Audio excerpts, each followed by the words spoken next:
I played over 2 years of Stardew Valley's 1.6 update and achieved perfection. For those who've had a chance to get stuck into the update, I don't know about you, but it really did blow any expectations I had out of the water. There's just so much to see in this update, so I hope you enjoyed this mega movie from day one all the way to perfection.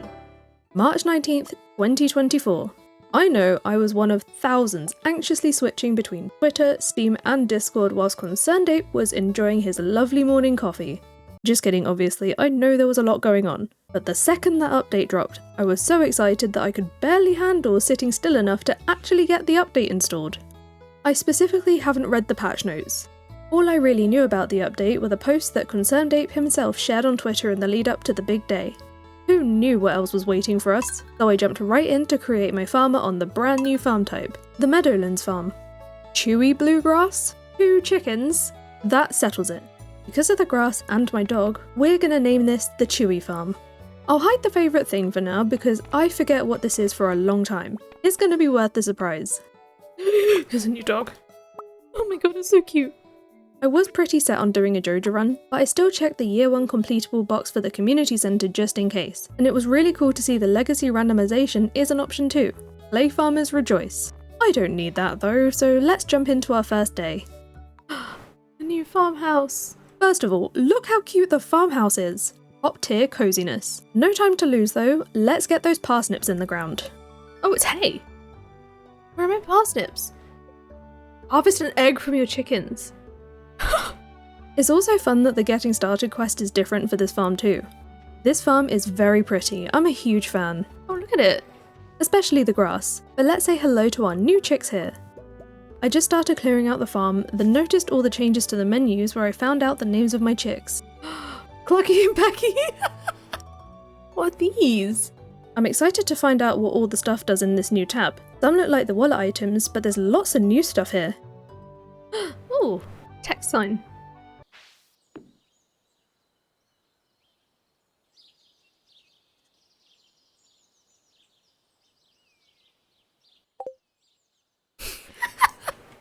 Loads of new stuff on the calendar too. Ooh? We'll discover more about these in time, because now it's time to buy our seeds. Oh my god, I'm losing my mind. I'm actually losing my mind. What is that? I tried to get some of each crop, but mainly wanted potatoes. And I also love that some of the places have a bit of a new look as well. Love the new rug here. I did the rounds to meet as many people as possible, and when I got to the beach, I found a new type of dig spot. What is that? What? New crops? I don't know how much more excitement I can handle. The disappointment of a single spring onion in the forest calmed me down though. What is that? So many things to find out, and it was taking so much resistance not to look anything up. It wasn't till the evening that I could get my crops down, and I'm a huge fan of the fact that the carrots will only take 3 days. With all the crops watered, I was pretty much out of energy, so I moved the furniture to have the bed closer to the door like I usually do and got some rest. Day 2, and I'm not going to tell you about every watering from here. Just know, if I don't mention it, I've still done it. I went on my way to grab the day's spring onions when I found a distraction. I pretty much guessed that this is something to do with reaching level 10 in all of the skills, so we'll come back then. But now I focused on some earlier game stuff like meeting more of the villagers and collecting my fishing rod. Believe it or not, I actually stuck around to fish. I still don't really like the act of fishing, but let's just say the Tarman challenge has opened my eyes a little bit. I mean, I knew it was decent money already, but since this playthrough will be a Joja run, I better suck it up and get to work. Oh, that first catch thing is new too. It wasn't long before my backpack was nearly full, so I might as well sell straight to Willy. Here I found fish-specific bait for sale, which changes each day, and the recipe for a fish smoker which doubles the sell price of the fish, including its quality. Awesome machine. Can't afford it yet though. Notice the new materials too. However, it looks like this made me forget to actually sell the fish. You've got some new ideas to sleep on. What? Oh, I think that's a level up notification. Oh, I like that. I greeted a few more townsfolk that afternoon, only leaving Sebastian. So after planting the mixed seeds I fished up, I went and fished at the lake, banking on Sebastian coming out here for an evening smoke. I even shared one of my fish just to get the reward. I also hit level 1 foraging that night and made a few hundred gold from those fish. On day 3, Clint invited himself to my doorstep to talk about copper ore. First of all, I fished it up. They weren't from rocks. And second of all, why are you going through my stuff? Thanks for the furnace blueprint though, I guess. Lucky and Pecky laid their first eggs today, completing the getting started quest, and instead of the quest step to build a coop, I'll need to build a silo instead. I went out looking for some new stuff and found a new machine in Lewis's house. What? This seems kinda looty. Seems like I need to keep my eye out for these ticket things. Marnie's shop had some cute new furniture for our animal friends, and I actually found a decent amount of spring onions nearby this time. Then, the afternoon was for fishing at the river. Catfish are great money, but I'm not great enough to catch those, so I'll have to make do with whatever else I can catch, including my first river jelly, which leveled me up too. I came home when my backpack was full and spent any remaining energy on farm clearance. On day 4, I found this new area behind the Joja Mart. What is this? There was something suspicious to me about this tree, so I went home just for my axe. Yes! Treasure! Not that I can get to it yet. I need to upgrade my axe ASAP. Believe it or not, I fished again for the 3rd day in a row, once again heading home when my backpack was full. I really should have brought a chest, but eating a spring onion did allow me one more fish. At least this saved me enough time and energy to make my first forage seeds to plant. I won't be using tea saplings as a moneymaker though. Those are only worth half the amount now, and I'd like to try some other things this time anyway. That's another few hundred gold in the bank, including my first carrot for shipping completion, because yes, this is a perfection run. Marnie brought this puppet to me the next morning. I can't name this one after my own dog because he's got the entire farm named after him, so I asked my husband for help. Welcome to the farm, Gandalf. Amongst some other letters, I was informed that the mines are now open. Look at the fancy new Joja letterhead.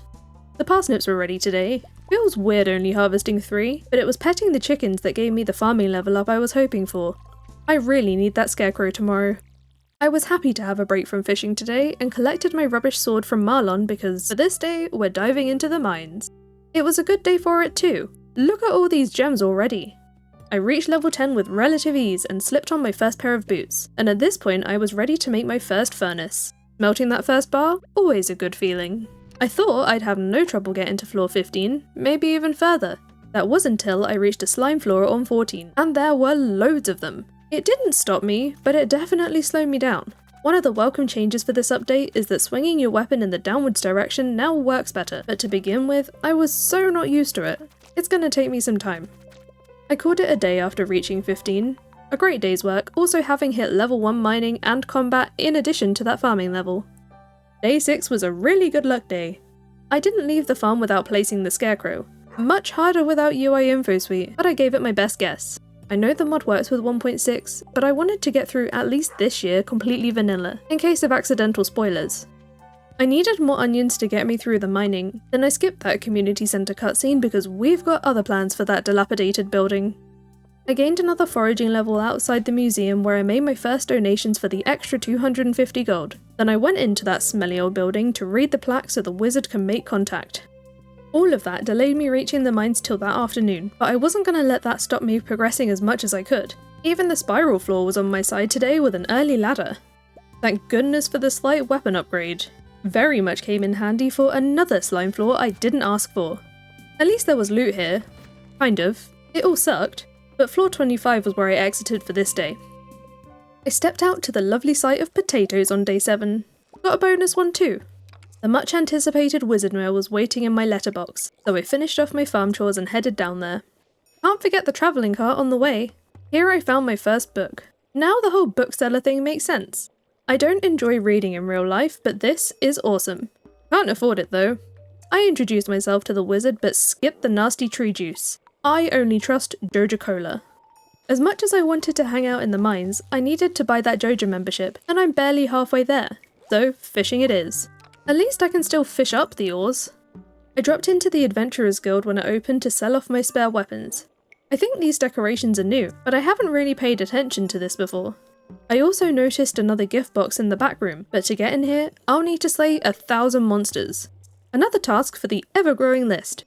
I ended up going foraging instead, selling the few things I'd caught directly to Willy, then spent the rest of the day clearing up more farm mess. If I don't chip away at it now, it'll only get worse, plus I really wanted the wood to fix up the beach bridge. On day 8, I checked the bulletin board again, which is when I finally noticed this star rating thing on here. Still not quite sure how it works. Is it how many I've completed? Is it the type of quest? Let me know. I got the beach bridge fixed to get the forage over here, and to see if there was anything new. Couldn't notice anything, so I fished towards my Joja membership again. I wasn't there for long though because I didn't want to forget about Alex's topaz request, but since I can't access his room, I'll have to come back another time. Instead of resuming fishing, I went back to the farm to get the rice shoots planted, but at least I fished enough to reach level 3. I brought that topaz to Alex first thing on day 9. Anything to go towards my Joja membership. I fished at the ocean until my backpack was full because I just wanted to hang out here and sell straight to Willy each time, but when I entered the store, he wasn't there? It's not Saturday, what's going on? Also, what's this machine? Here, you can change your fishing bobber. They're purely cosmetic, I believe, and they unlock based on each new fish you catch. I couldn't possibly pick just one, so I set it to random. I dropped most of the fish in the shipping bin instead, and fished the evening away at the mountain lake. On day 10, another few carrots were ready, and being so close to that Joja membership, I made some forage seeds to boost my income a little bit more, shipping them off with a few other random things since Pierre's is closed today. It's Harvey who will come to the rescue though, because his request for a potato will give me just enough money to bring my balance to where I want it. Before buying the membership, I took a minute to browse the store's wares, and I need this catalogue. Not today obviously, I can't afford it, and I need that membership. Here you go Morris, take all of my money, and that's great news that we'll be able to put that old derelict building to good use as a warehouse. I fished at the beach again, getting my first 2 jades, and I got the next level up. Thankfully, Willy's actually here now so I can sell off my fish as I go, but I was all fished out by the evening, so it was time to chill out at the saloon. Day 11 was when my first green beans and forage seeds were ripe for the picking. Got another farming level too. One of yesterday's jades got donated to the museum, worth it to me for the free cauliflower seeds. The bookseller was in town for the first time today. Love the balloon and everything. Here you can buy books that give you experience in certain skills, as well as permanent power-ups like speed boost for you and your steed. But one of the ones that excited me the most today was the price catalogue to show the value of your items. The UI Info Suite mod does do this already, but this is an incredible addition for those who can't or don't want to use mods.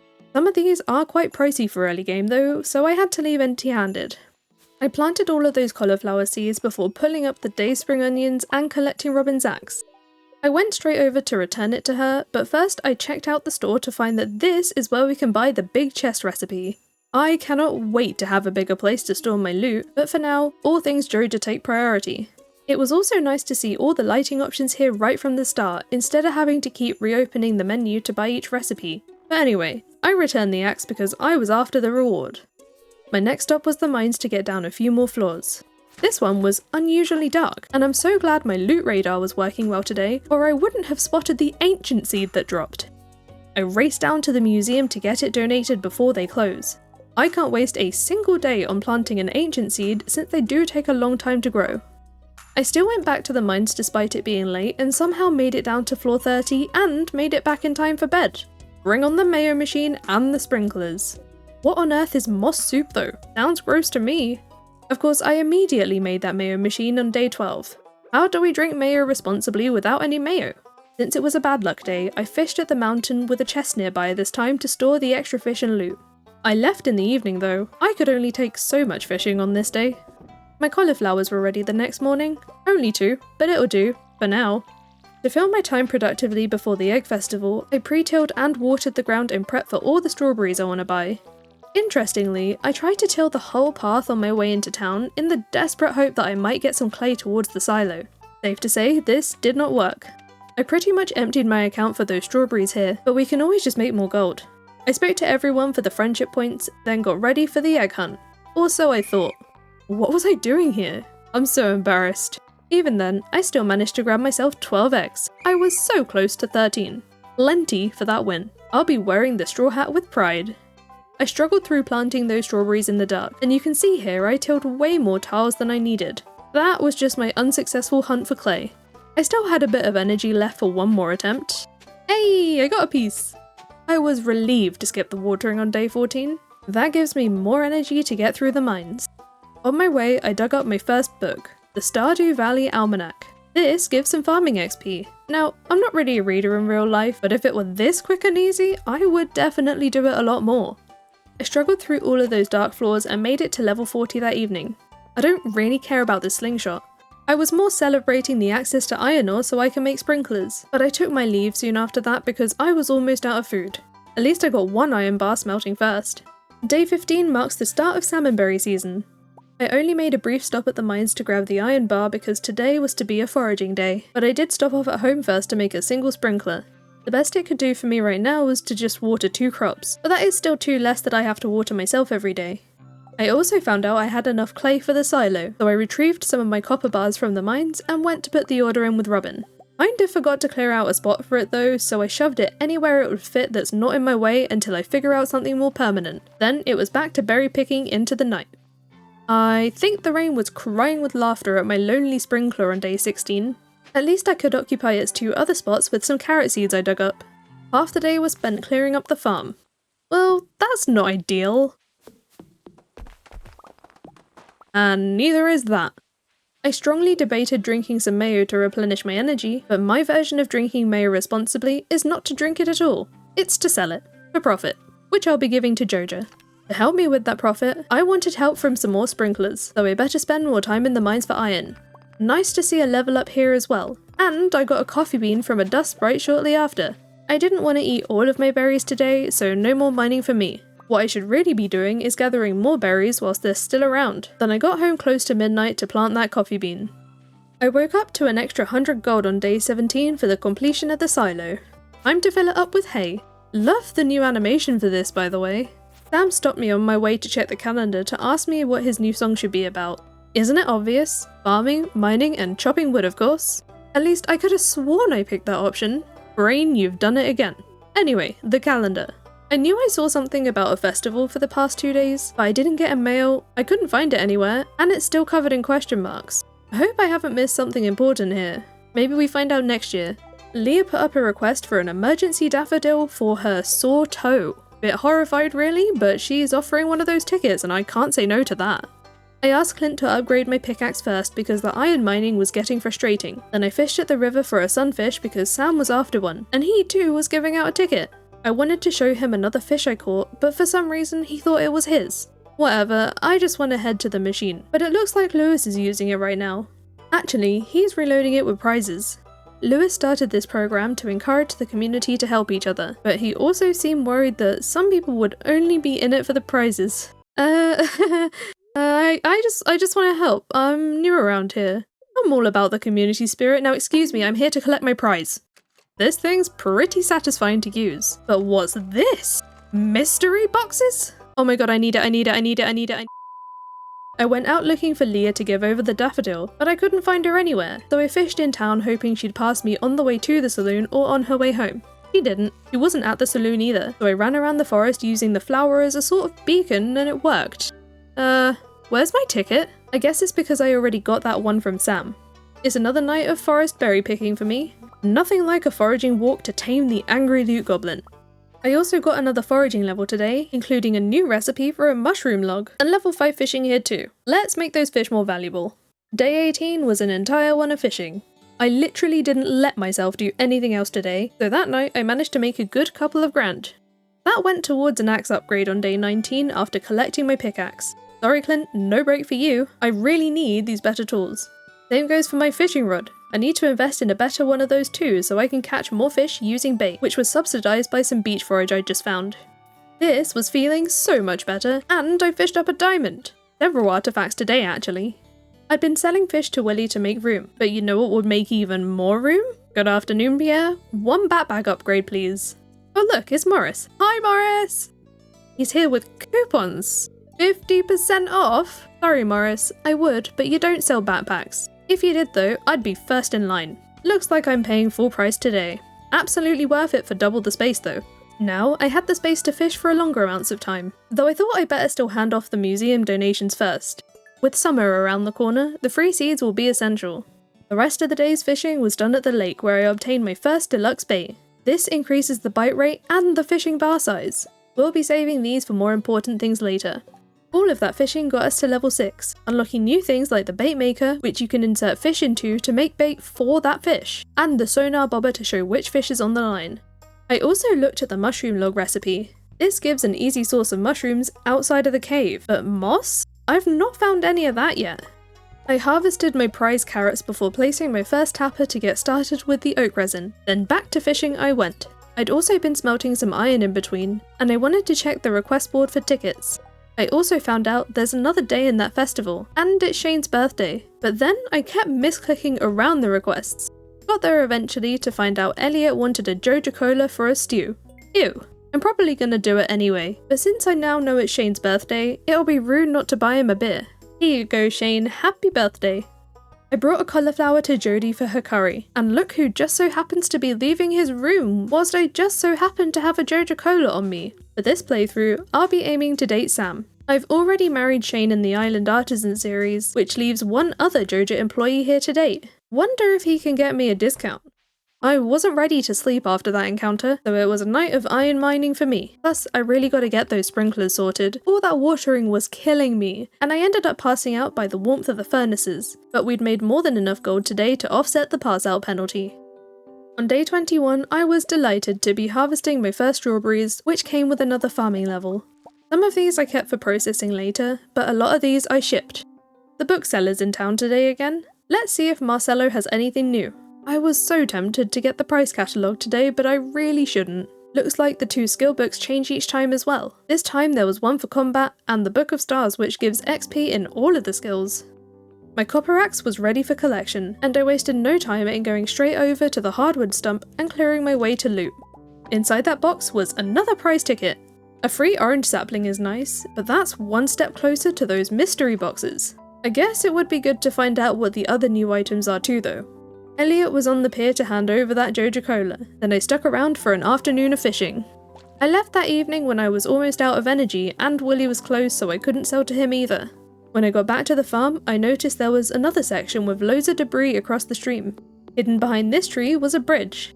I removed the stump to gain access to this little space where Grandpa's shrine is. I'll have to have a think about how best to utilise this area.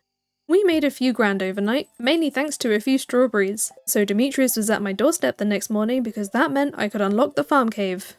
Since there is no community centre, I'm going with the mushrooms for daily energy or extra profit. I grabbed the rogue strawberry I must have forgotten to water one day, and since it was a good luck day, I was up at the mines trying to get down more floors. I got a boot upgrade on floor 50, but floor 59 was out to stop me. Not the swarm on a spiral floor.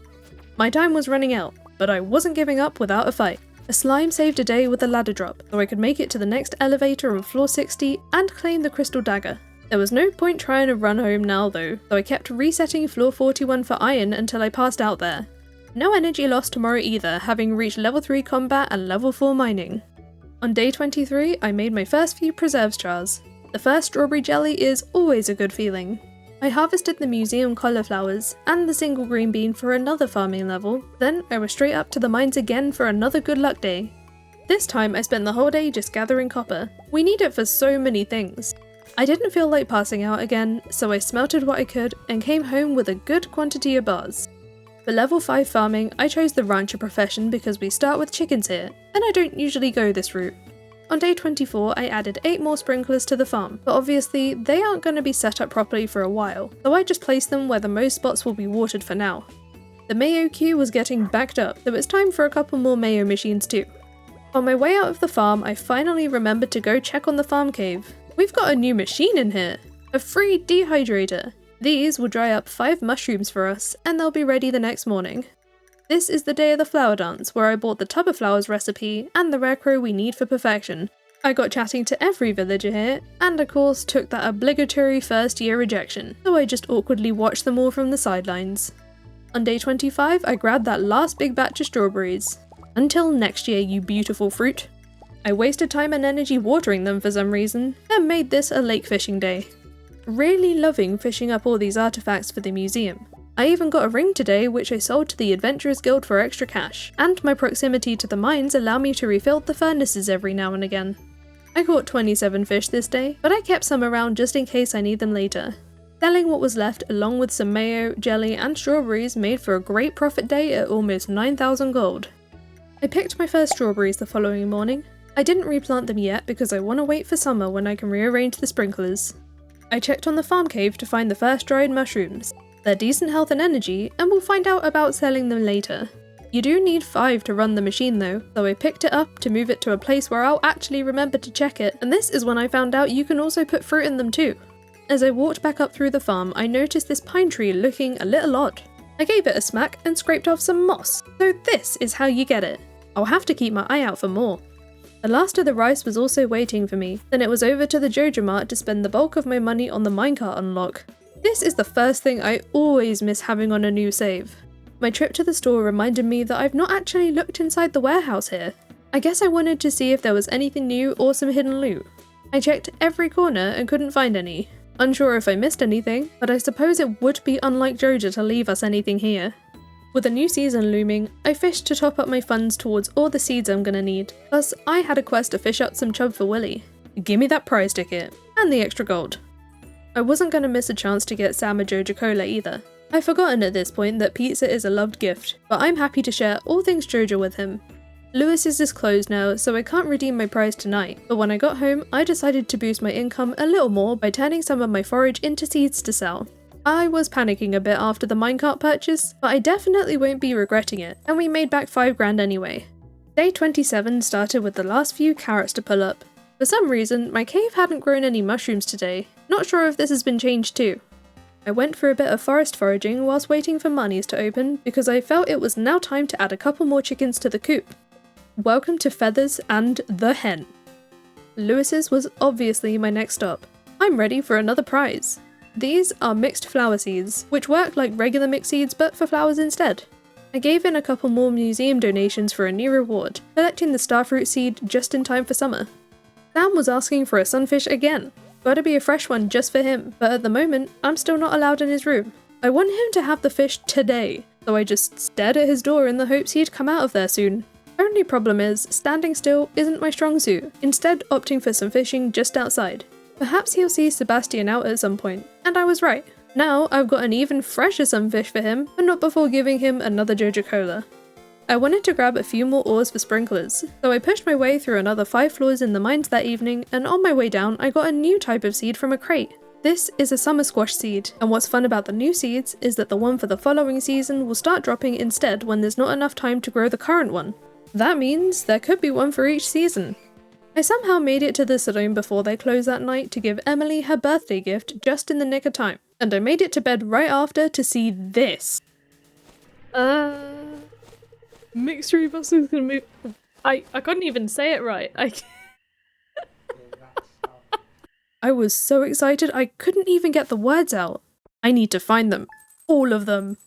I didn't exactly know how yet, but I do know that it's now the last day of spring, so I better sort out these sprinklers. It's a significantly harder task without UI Info Suite, but I think I did okay, and I thought that the Mayo production could now do with its own dedicated area to make room for more storage. I took some time to sort things out on the farm, especially across the bridge, which would now become the tree tapper area, making sure to plant some of each tree, and bordering them with paths to prevent tree spreading where I don't really want them. For the evening, I foraged my entire way around town. This is my last chance of the year for spring items, so I wanted to grab what I could. I even got some moss too, and a new foraging level. Now being level 5, I opted for the gatherer profession.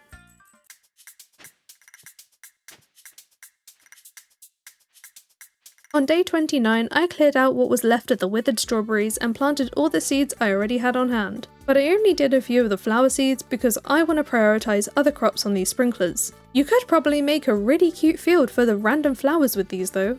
I saw Pierre was asking for a purple mushroom on my way into town. I accepted the quest, but I'm pretty sure I forget about it after this. Either that, or I didn't want to part with my only purple mushroom. Wait, why am I even trying to shop here? I want to get my stuff from Joja.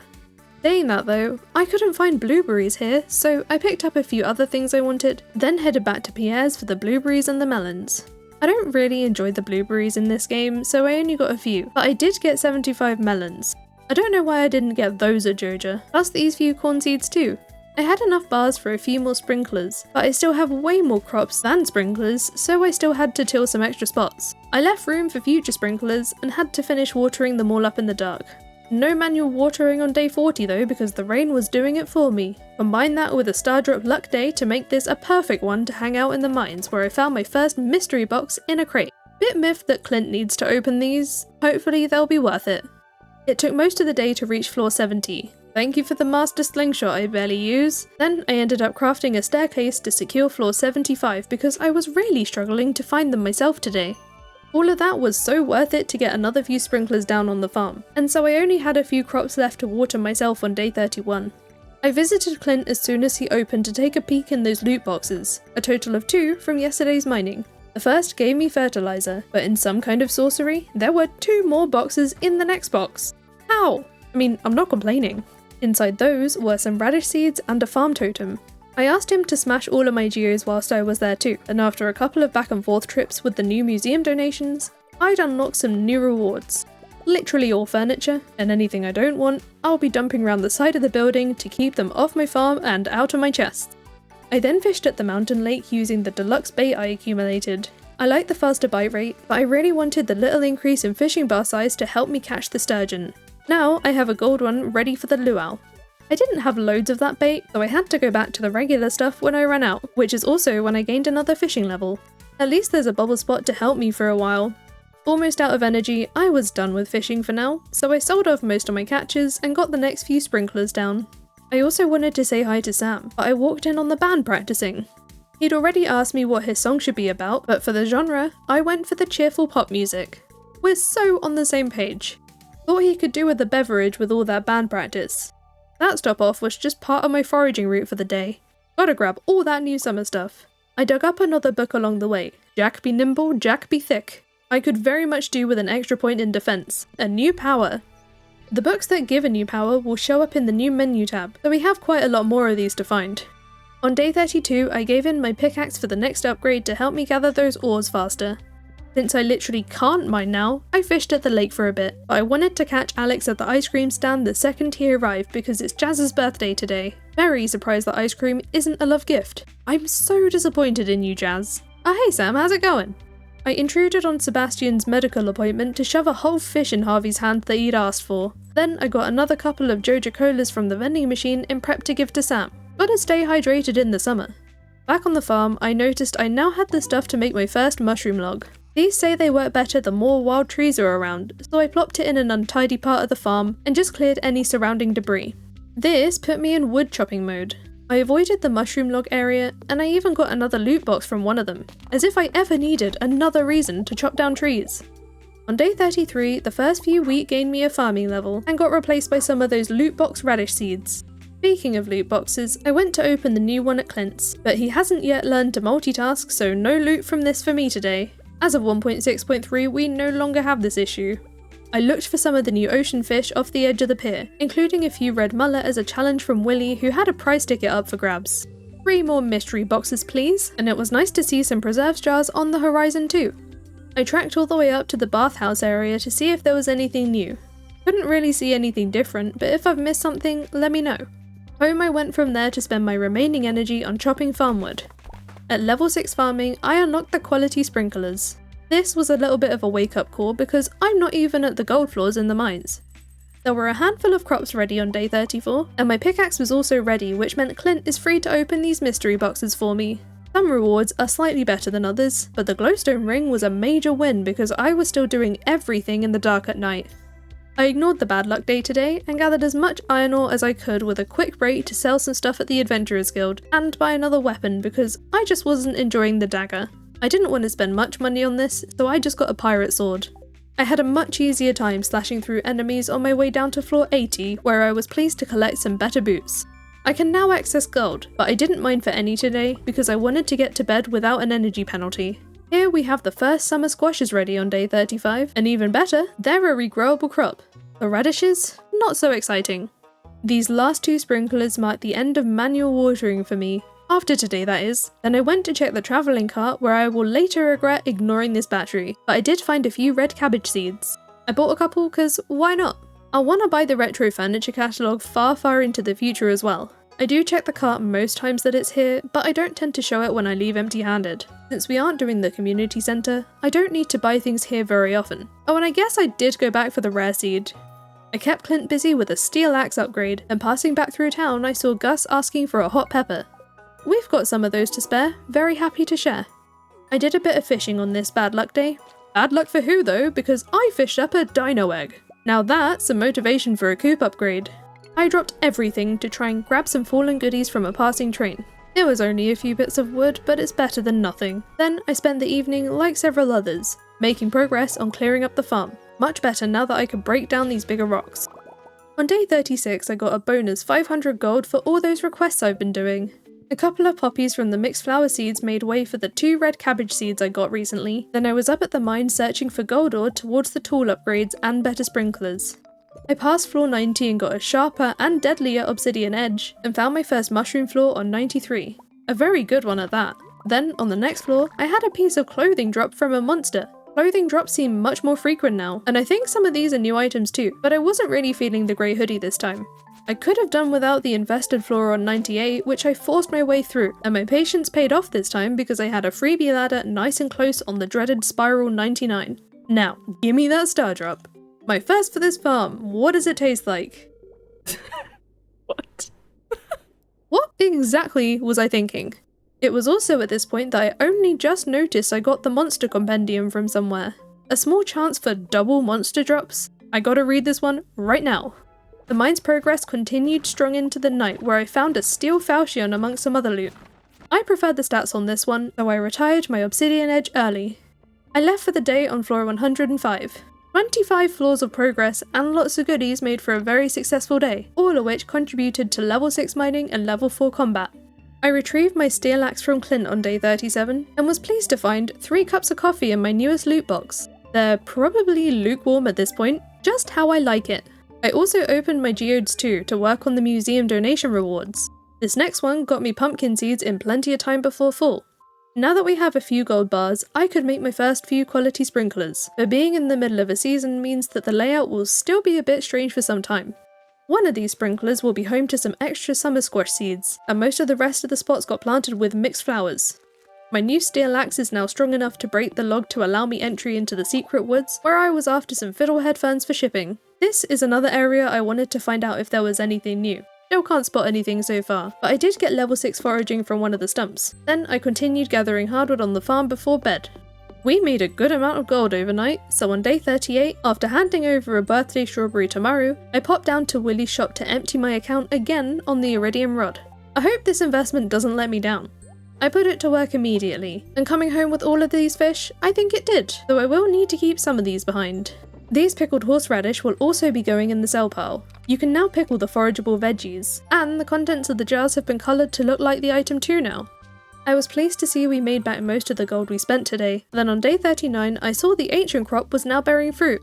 This is my first on this farm, but we don't have a seed maker yet, so this will be kept safely in a chest. Speaking of chests, I'm gonna need more. Things were getting a bit cramped and messy. It's luau day. I chatted to everyone, including Pierre, who had nothing of interest to offer from his stand, so I just dropped my gold sturgeon into the pot to make for an unforgettable soup. The bookseller was in town on day 40, which is when I noticed that I could trade in books here. If you have any extra books you don't want to use, you can trade these for certain items, some better than others. I bit the bullet on the price catalogue because I've really been missing this particular feature from UA Info Suite. Then I was down to the beach to pick up all the extra forage washed up from crab mating season. I thought Sam could have done with another Joja Cola on this warm day, and when I got to his house, I found him grabbing himself a snack. It was nice of him to offer me one too, but he kind of just threw a raw egg on the floor. I think I'm glad it fell, to be honest. Jody rushed in after hearing the mess. Calm down, Jody, it's really not that bad. I had a feeling I should probably cover for Sam. He happily went along with the story, and I'm so glad he was the one who offered to clean it up, so he still gets the Joja Cola from me. I did a foraging loop of Cindersap Forest on my way back home, where I wound down for the day with some wood chopping. Day 41 was a rainy melon harvest. A few other crops too, but nothing's better on this field than the abundance of melons. As usual, I keep some for quests, recipes and processing, and shipped a few for shipping completion, but the rest I sold straight to Pierre for the instant cash boost because I had that bigger backpack on my mind. Worth every penny. I purchased another 75 melon seeds to replant, but I really should have paid attention to how many I had before because I overbought and ran out of sprinkler space. I'm just gonna have to cram in more spots and more sprinklers to stop them going to waste. This good luck day was one for the mines, partly for the ores and the loot, but also because I had a quest to slay 6 red slimes. I reached floor 110 and changed straight into the space boots, taking the old ones to sell to Marlon along with some other disused gear. I finally reached the bottom of the mines that night, collecting the skull key. Now I really gotta get saving for the bus repair. Before heading to bed, I made sure to get my first lightning rod down. Little bit late being in the middle of summer, but it was the weather that reminded me today. Today pushed us up to level 7 farming and mining, but waking up the next morning, I noticed everything was tinged a little green. Green rain? What's up with that? Right. Okay. That's a lot of weeds. Whatever plans I had today, throw them out the window. Oh no, no fishing, what a shame. I gotta save my crops. The weather didn't stop Pam mailing me about the pale ale, and it looks like Gus has let everyone know that the saloon will be open all day if people want to shelter there. How lovely. The first blueberries were ready today, along with my first starfruit, and I put my axe to work because I noticed some of my trees had changed. Chopping them didn't give me anything different, but I noticed that there was way more moss on all of the trees today. Those weeds, by the way, they're stronger and take quite a bit more cutting to get rid of. Thank goodness this doesn't use energy, and there were even the slightly rarer larger ones which also give moss. One of the new trees dropped this seed which almost looks like a baby stardrop. These grow some new types of trees we've been seeing on the farm. I'm not sure if it has anything to do with stardrops, but I was obviously going to plant it. Once I was satisfied that I removed all the fibrous threats from the farm, I walked out to the bus stop where I found the mess was not just contained to my property. I cut down every bit of fibre and scraped every bit of moss, and here I found another new tree. I cut it down right away, and this is actually a giant fiddlehead tree which drops several fiddlehead ferns. I guess this means we may not need the axe upgrade to get into the secret woods for the fiddleheads anymore. I checked in on everyone at the saloon, though I was really looking for Sam, who wasn't here, so I bought a Joja Cola from the vending machine to bring to him at home. Nice that he wants to keep his family safe. It's definitely not acid rain though. Might as well give Vincent the grapes whilst we're all here too. Haven't got anything for Jodie unfortunately. Once I grabbed all of the beach forage, I spent ages in Cindersap Forest collecting moss and chopping down the fiddlehead trees. I wasn't sure if I was going to see this event again, but I've since learned that the green rain should happen on a random day once every summer, so taking advantage of this was the right call. This really added to our moss collection, and I didn't make much gold today, but I wanted to show off how cool the background is on this day. On day 43, I got around to remembering to compare the price of the dried mushrooms with the fresh ones. You get 125 extra gold for drying them, so I'll be keeping up with that. I chopped even more wood for the entire day, gaining level 7 foraging, and used some of the wooden seeds to expand the tree farm. Even got a few loot boxes too. On day 44, I picked the poppies that had bloomed for another farming level, and doubled my preserves jars because we have so many crops to work through now. I mostly only got seeds from yesterday's mystery boxes, but I'll take any I can get, and the flower ones I replanted where the poppies were. I made this a fishing day because Demetrius is asked to control the carp population. I gave the sonar bobber a go, and here we can see I have a chub on the line. Another addition that's great for people who don't play with mods. Surprisingly, it took me all day to find 4 carp, but along the way I fished up a new book. The Jewels of the Sea can give us a chance to find roe in treasure chests, so this is an option if you don't want to build a fish pond. I see this as another form of extra loot, so I didn't hesitate to read it. I fished my last carp sometime later, but it was too late in the day to talk to him, so I foraged at the beach and headed to bed to celebrate the unlocking of kegs. The most exciting crop of day 45 were the early red cabbages. I don't even need these for the community centre, but it was nice to get it shipped in year 1. Today's an important day because it just so happens to be Sam's birthday. I'll handle his gift later. Right now, I have a couple of museum donations to make in exchange for a reward rarecrow. For a moment, I actually thought the fishing quest was for Willy, though I was a little confused at first when he simply did not care about the carp I had caught. Before finding Demetrius, I waited for Gus at his counter because I found out just in time that a great loved gift for Sam was pizza. Very typical of Joja to make him work on his birthday. Hopefully, this makes his day a little better. I bought some radish seeds whilst I was there and found Demetrius on my way home to claim my reward. The radishes filled the spots where I ran out of sunflower seeds. Then the rest of the day was fishing for profit, and finding all this fish roe in the treasure chests is definitely gonna help. I didn't make all that much from fishing that night, but there was plenty from the farm to make up for it. On day 46 I had some dried blueberries ready, just in time to refill it with some fresh ones. This also increased the value by 150 gold versus 5 of the basic crop, so maybe this is a good option for things like blueberries which drop many of the crop since they only process overnight. I sheltered from the rain in the mines for the day because I was going to need a load of copper and iron to make those kegs. I put a little bit more priority on the copper since my tree farm is still lacking its tappers. I left early enough in the evening to start sorting all of that at home. Most of the trees haven't fully grown yet, but I could still tap a few. I also moved the mushroom log over here. I eventually want to add more when the trees have grown up, and I opted to speed up that process by adding some tree fertilizer. Thanks to the monsters in the mines, I could pick my level 5 combat profession, opting for fighter for the attack boost. On day 47 I collected my first pale ale and got another batch going. I got my single loot box open which had a few cups of coffee, then I brought that very first pale ale straight to Pam to quench that thirst. For a price of course. Looks like I'm sharing more drinks today because I gave Harvey one of those coffees, but Demetrius will have to get the juice from the strawberry by himself, even if it is his birthday. I handed the other coffees out around town, but I wanted Sam to have a Joja Cola instead. Looks like he's met his quota for the week though. By this point, I decided I wanted my next major spend to be the bus repair, so I thought I'd better boost my profits with fishing. I also boosted my fishing level as well, up to level 9 today, and all of those activities brought us in another few grand. I woke up being notified of the annual trout derby on day 48. I saw this on the calendar, but I don't remember getting any mail about this, and I didn't have any today either. I dealt with all the farm chores first, then went to Willy to ask about the event, but he gatekept the information for some sort of competitive advantage. Bit rude really. That's fine though, I found it myself in Cindersap Forest. Looks like people came in from out of town to join too. The person at the tent explained to me that over the next couple of days, any rainbow trout we catch might have a golden tag on, and here we can exchange them for prizes. If I needed any motivation to fish, it was gonna be loot. I didn't go and get any extra supplies this day, I just wanted a feel for how it worked, but I did switch into any deluxe bait I found. My first tag got me a tent kit. This is a single-use tent that allows us to sleep outside away from home. An incredibly useful bit of kit that I didn't end up using this year because I just kept forgetting about it. So from today, I'm gonna start a counter of all the times I really should have used this thing. The event today also meant I couldn't procrastinate on catching that Dorado. At least I don't have to worry about it later. I wasn't having much luck with the golden tags, but I fished up another Jaws of the Sea book. The thumbs up shows we've already got the power, but reading it again will give me a bit of fishing XP. I'll happily take that. With only one single prize, I went home early to prepare for the second day by crafting the bait maker. By plopping in some rainbow trout, I can get rainbow trout bait which vastly increases my chances. I wasn't sure how long it was going to take to process, but it was pretty much instant, and I made some treasure bobbers to raise my chances that way too.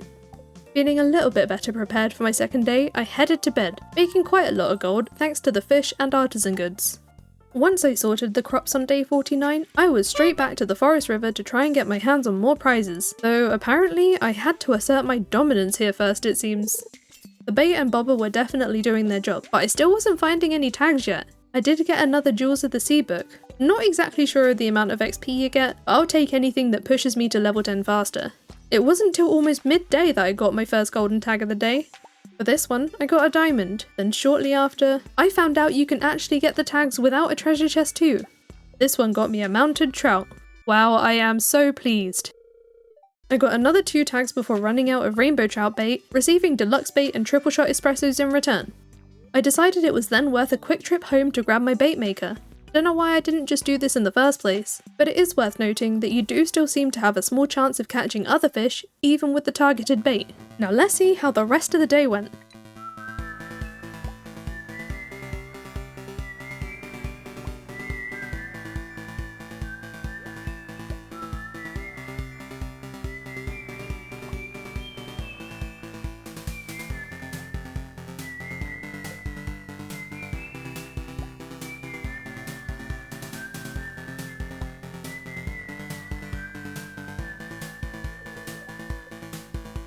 I called it a day when I ran out of energy that night. I'm quite pleased with this haul, and all that fishing did wonders for our income. On day 50, I was ready to place that crab pot on the farm when I was horrified to find the site of all my decayed fences. I tended to my crops first, then chose to replace those rotting old fences with hardwood ones, and I gave my chickens a bit of an extension whilst I was at it. Might as well take the boundary down to where the grass will stop growing. That delayed my visit to Morris because now I was ready to pay for the bus repair. Milk Evans, I am coming for you. That won't be ready till tomorrow though it was off to Clint's to get my fix of loot for the day via the mystery boxes from the trout derby. Nothing like a few extra prizes. I brought my geodes as well, but I only got 1 new museum donation this time. Next up was Gus's for pizza for Sam, but I wasn't going to pass up these 2 spicy eels here. I can get these for rubies from the desert trader, but I don't think I have many yet. It took a couple of tries to locate Sam. Turns out he was at work, so that pizza will have to live in his pocket till later. This brought us to 8 hearts, so I wasted no time in picking up a bouquet at Pierre's and presenting him with it as he finished work. From there, it was up to the Adventurers Guild to sell a couple of spare bits of gear, including the sale of that disgusting insect head for completing the Bug Monster Slayer goal. Then it was home for me for my favourite evening task, chopping down loads of wood. The Joja workers had to fix the bus in the rain that night, and the bad weather didn't stop Sam from waiting on my doorstep on day 51 to tell me about his concert. I'll go when I can, but I kinda already had plans today. I have another bus to catch. Welcome back to your job, Pam. My first stop was the Desert Trader for some caverning essentials, plus some desert totems for future trips, and I also noticed some fun new furniture options here too. I also wanted to see if Sandy had anything new, and she too has new furniture options I'm definitely gonna have to get my hands on later, but let's stop wasting time and unlock Skull Caverns. If I can find the entrance, that is.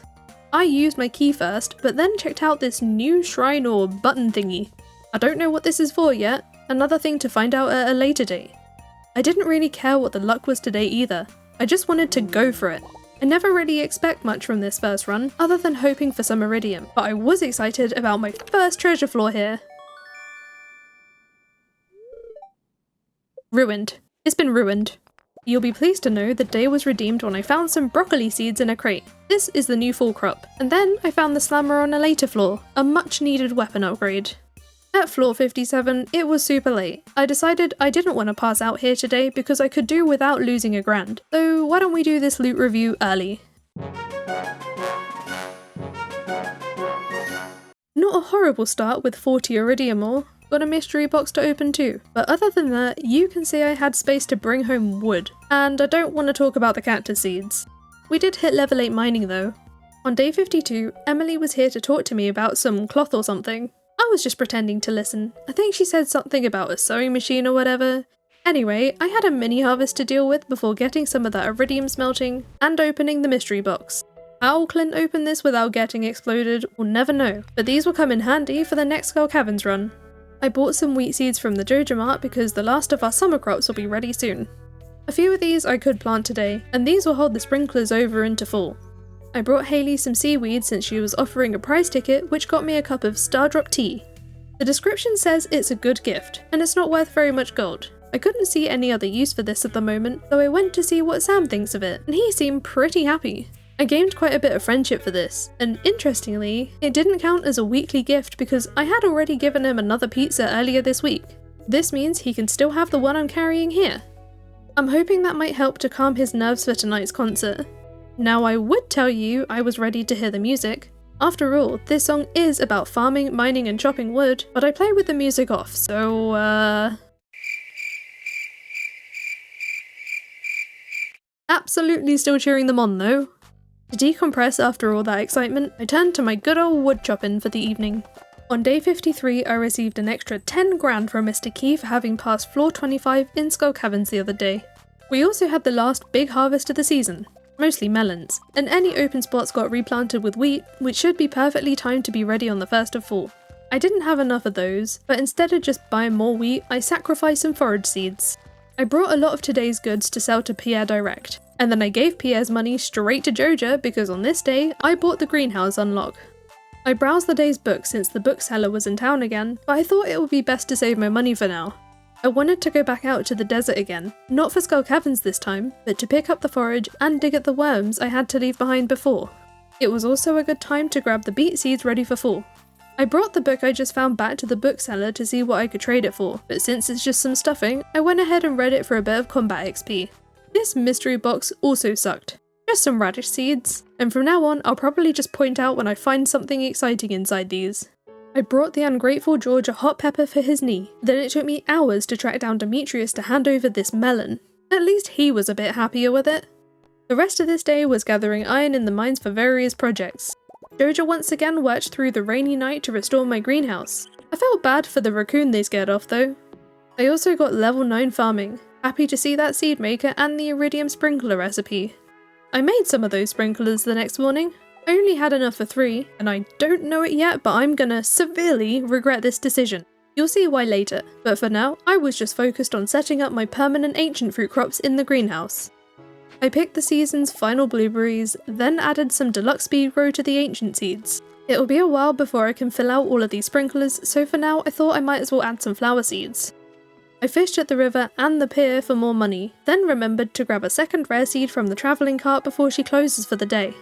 Back on the farm, I had enough stuff for the next handful of kegs, and now that my trees have all grown up, they were ready for their tappers. Not that I had enough copper for all of them. Evelyn had an early start on day 55 because she was already on my doorstep with a garden pot and its crafting recipe. I made and placed my first bee house on the farm, got to be ready for the fairy rose honey, then I ignored the predicted bad luck and passed the day in the mines mainly smashing dust sprites for coal.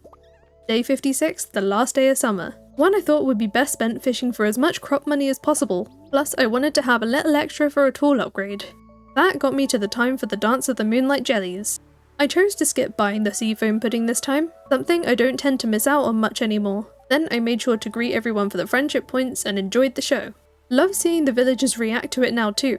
Those jellies didn't need to know I hit level 10 fishing, and this time I chose the pirate profession. I was enjoying fishing up the books, amongst other things, and the fish still give us a good few grand for a good start into the next season.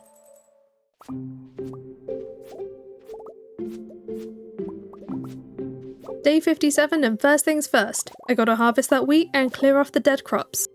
On my way into town, I saw that Linus was requesting an amethyst, but I regret to inform you that I completely forgot about this within the next few seconds.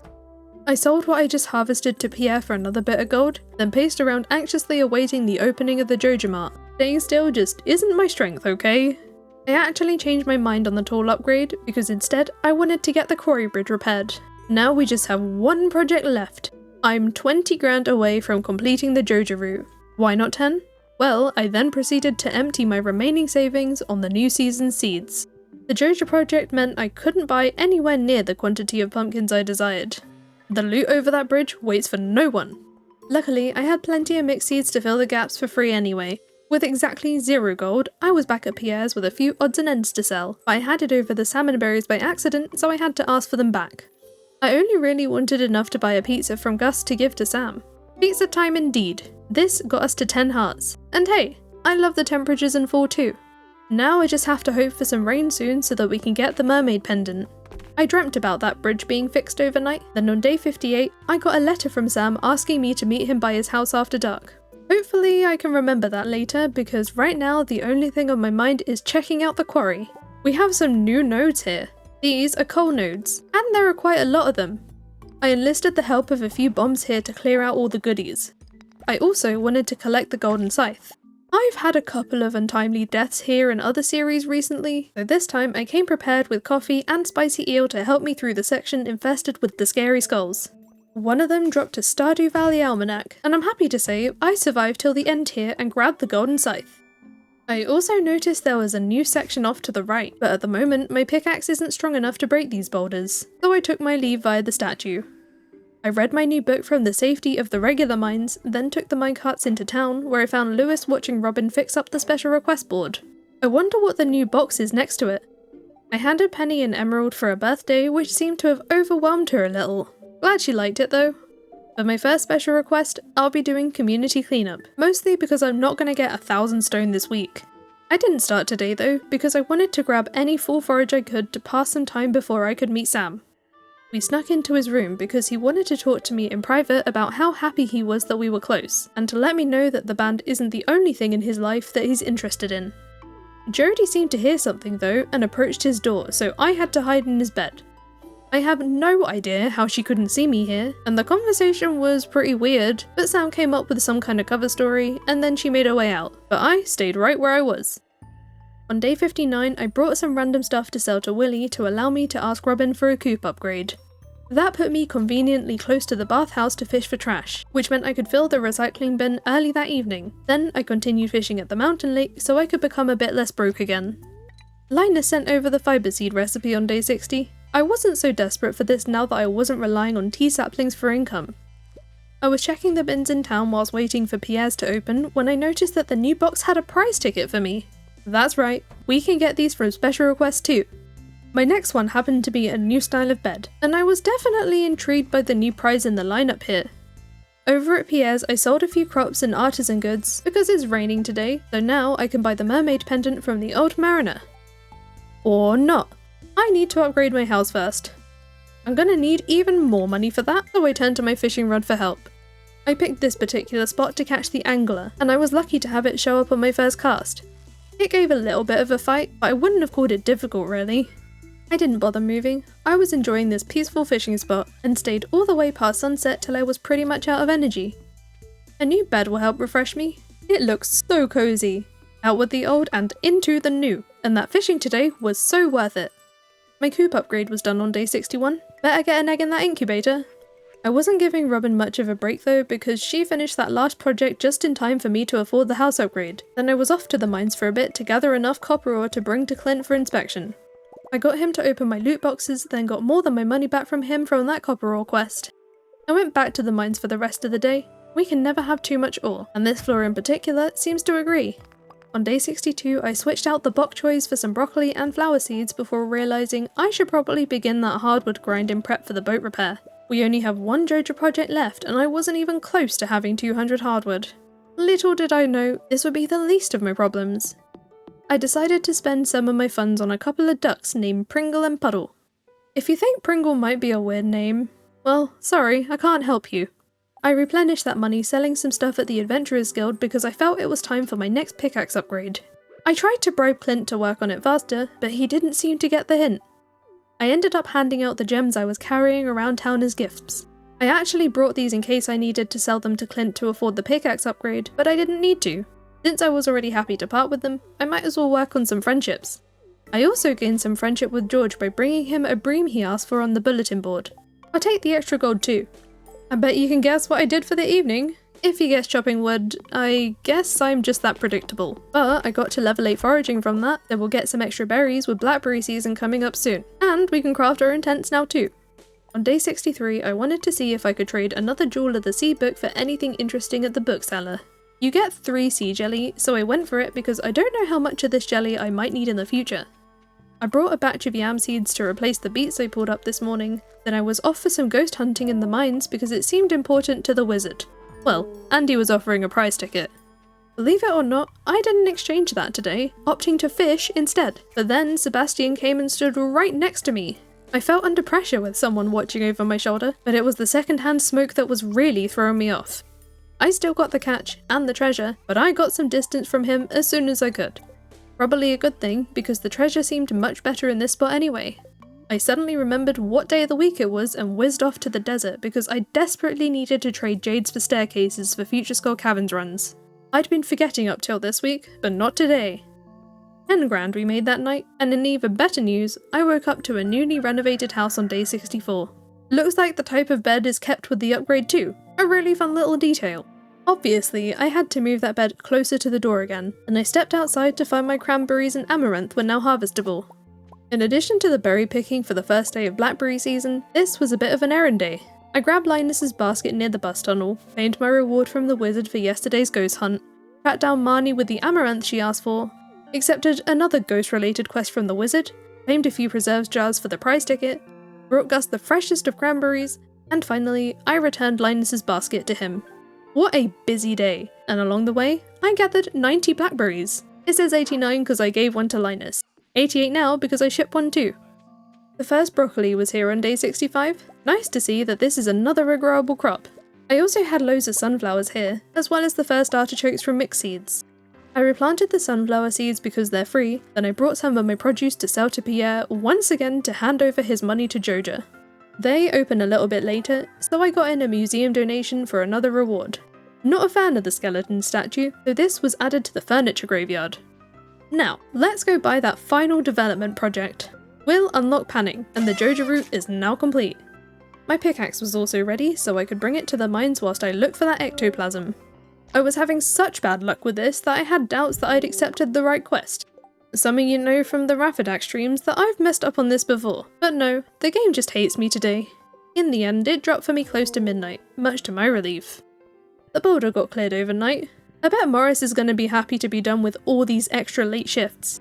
I do wonder how he would know it would lead to panning though. On day 66, I passed the ectoplasm over to the wizard and collected my 2.5 grand reward. I took a stroll around the forest collecting blackberries before walking into the big Joja celebration for completing all of those community development projects, and for Morris's promotion. As a thank you, I received my very own Joja-Cola machine. I wish I could use this to propose to Sam. I did try, but I don't think he understood what I was getting at, so I'll have to use the old-fashioned way. I wanted to see if anything changed inside the Joja warehouse, but once again, I couldn't spot anything, so I headed up to collect my copper pan from Willy where the boulder was, and then into Robin's to get a barn built. It's about time for some new animals. I then brought my pan to Clint's to inquire about an upgrade. Something new for 1.6. I couldn't afford it, but the steel pan will increase the yield and has a small chance to cause another panning spot to appear. There is so much to be excited about. I picked up my prize ticket on my way back through town, and this one gave me a pomegranate sapling. Then I fished at the river for a fresh salmon to give to Lewis because every little request is a step forward to the next prize. The little bit of gold is nice too. My last task of the day was a trip to the secret woods. I've still been slacking on the hardwood, only just about halfway there for the boat repair, so I also fertilised some mahogany trees on the farm. On day 67, a new baby chick hatched in the coop. I shall name you Peep. My first duck eggs were a nice surprise as well. My dino egg went into the incubator this time. The reason it wasn't the first one in here is simply because I forgot. I was checking the materials for the boat this morning and that's when something dawned on me. I only have one battery. It's now full and storms are rare, but I made a couple more lightning rods just in case. I was actually distraught. Why? Well, all of the regret was now washing over me for using up 3 batteries on the iridium sprinklers for the greenhouse. I also shipped a battery recently, and there was that one I ignored at the travelling cart quite some time ago. I'm gonna have to figure this out somehow. I wasn't in the mood to listen to the wizard here today. Same goes for Willy at the boat room. I just wanted to drop off the 5 iridium bars to prevent me accidentally using them later. Maybe the request board could cheer me up?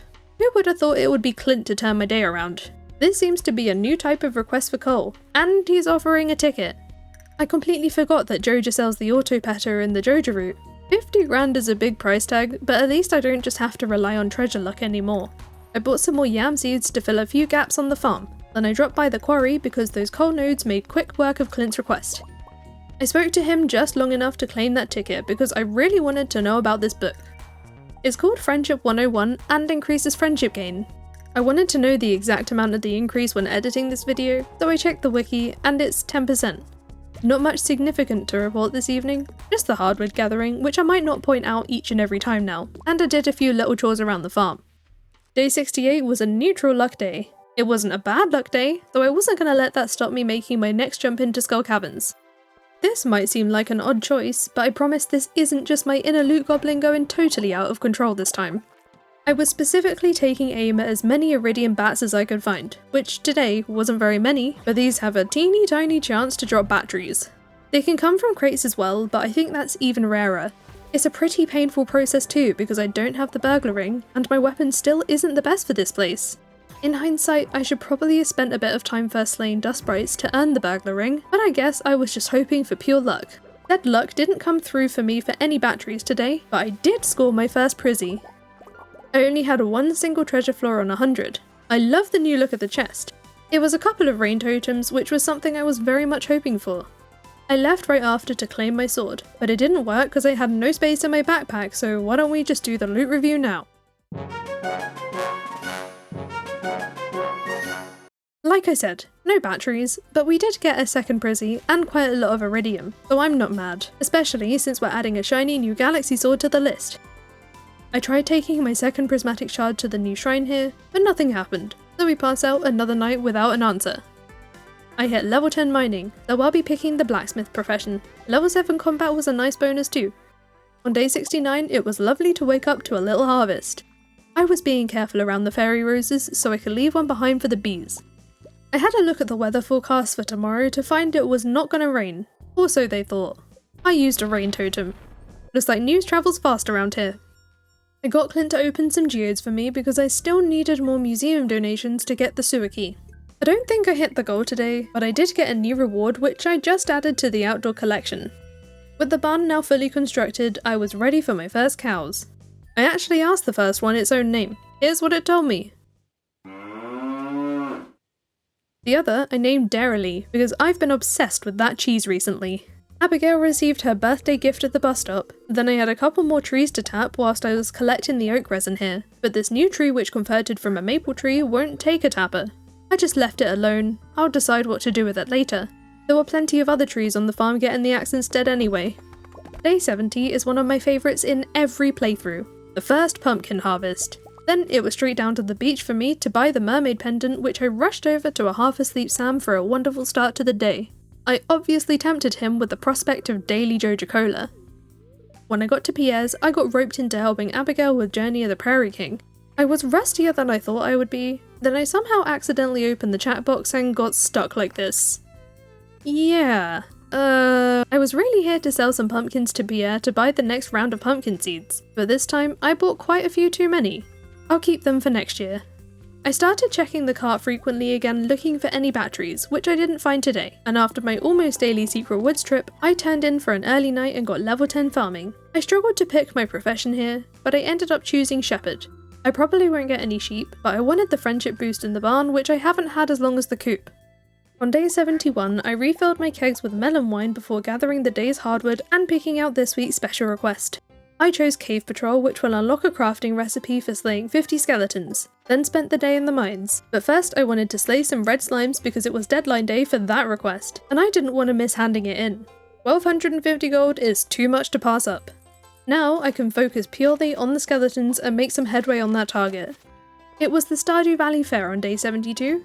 I placed a random assortment of goods I'd sourced, then chatted to everyone whilst awaiting the judgment. Can't forget the free burger either. Lewis judged correctly. I was the winner. Love the new achievement here too. I topped up my tokens using the spinner for the usual purchases of the Star Drop and the Rare Crow, but it looks like we've got something new here. A prize ticket. I was gonna need more tokens. I hope these are here every year.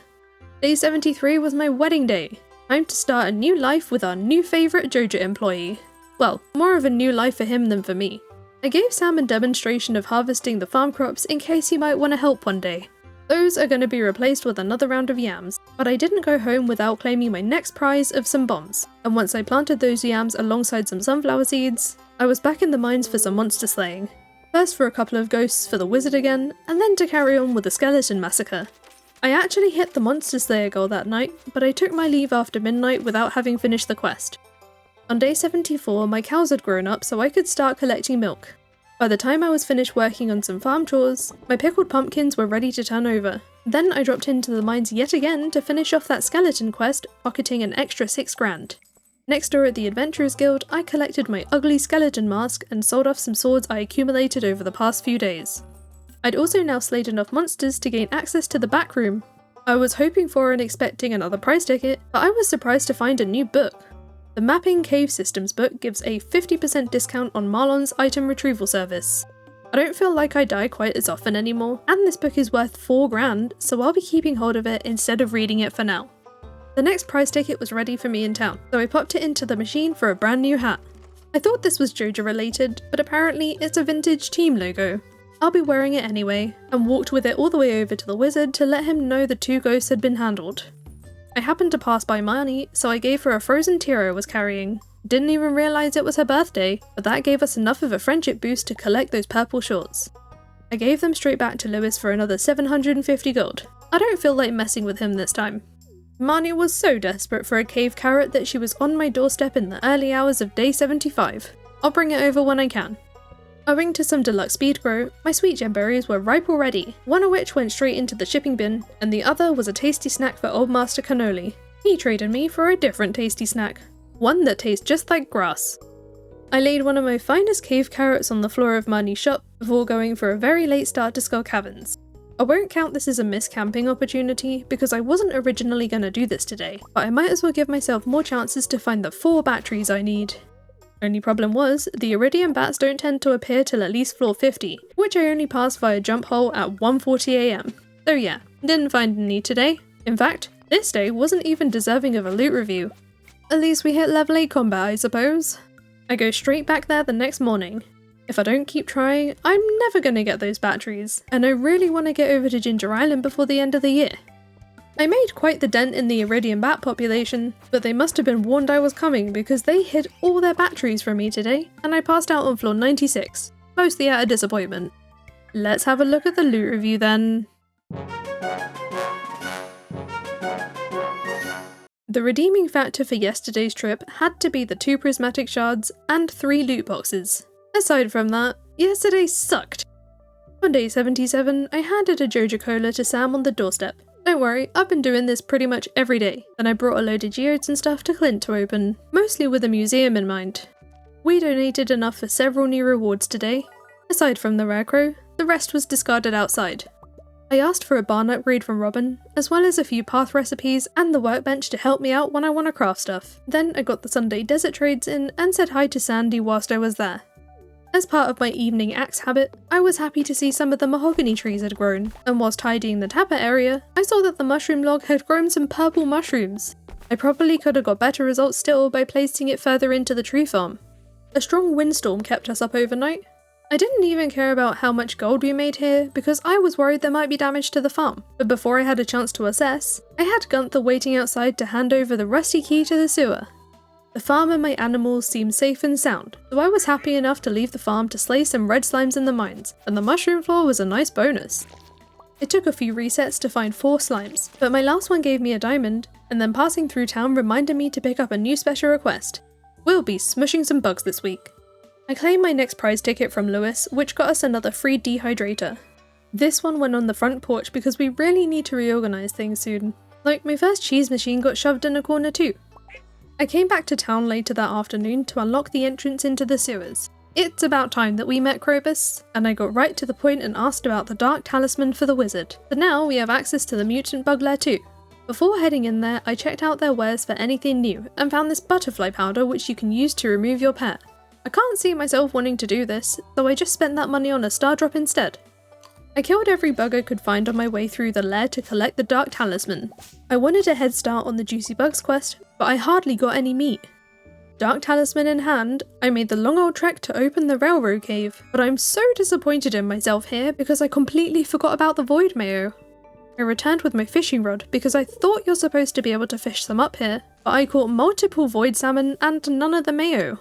I had to leave because this wasn't worth passing out over, but you know what might cheer me up? A little nighttime visit from the crop fairy.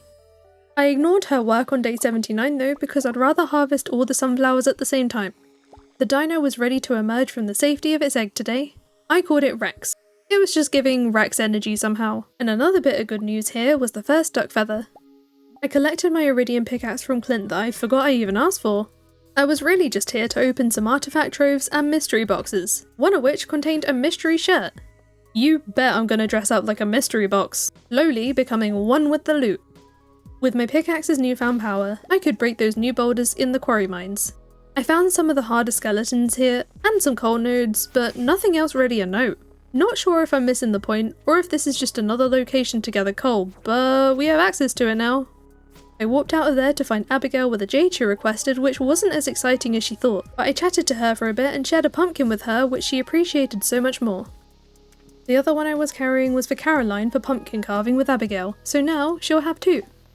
I came back to the store shortly after with some seaweed for Marnie, then made a large order of salads from Gus's, ready for future Skull Caverns trip before returning home to chop wood.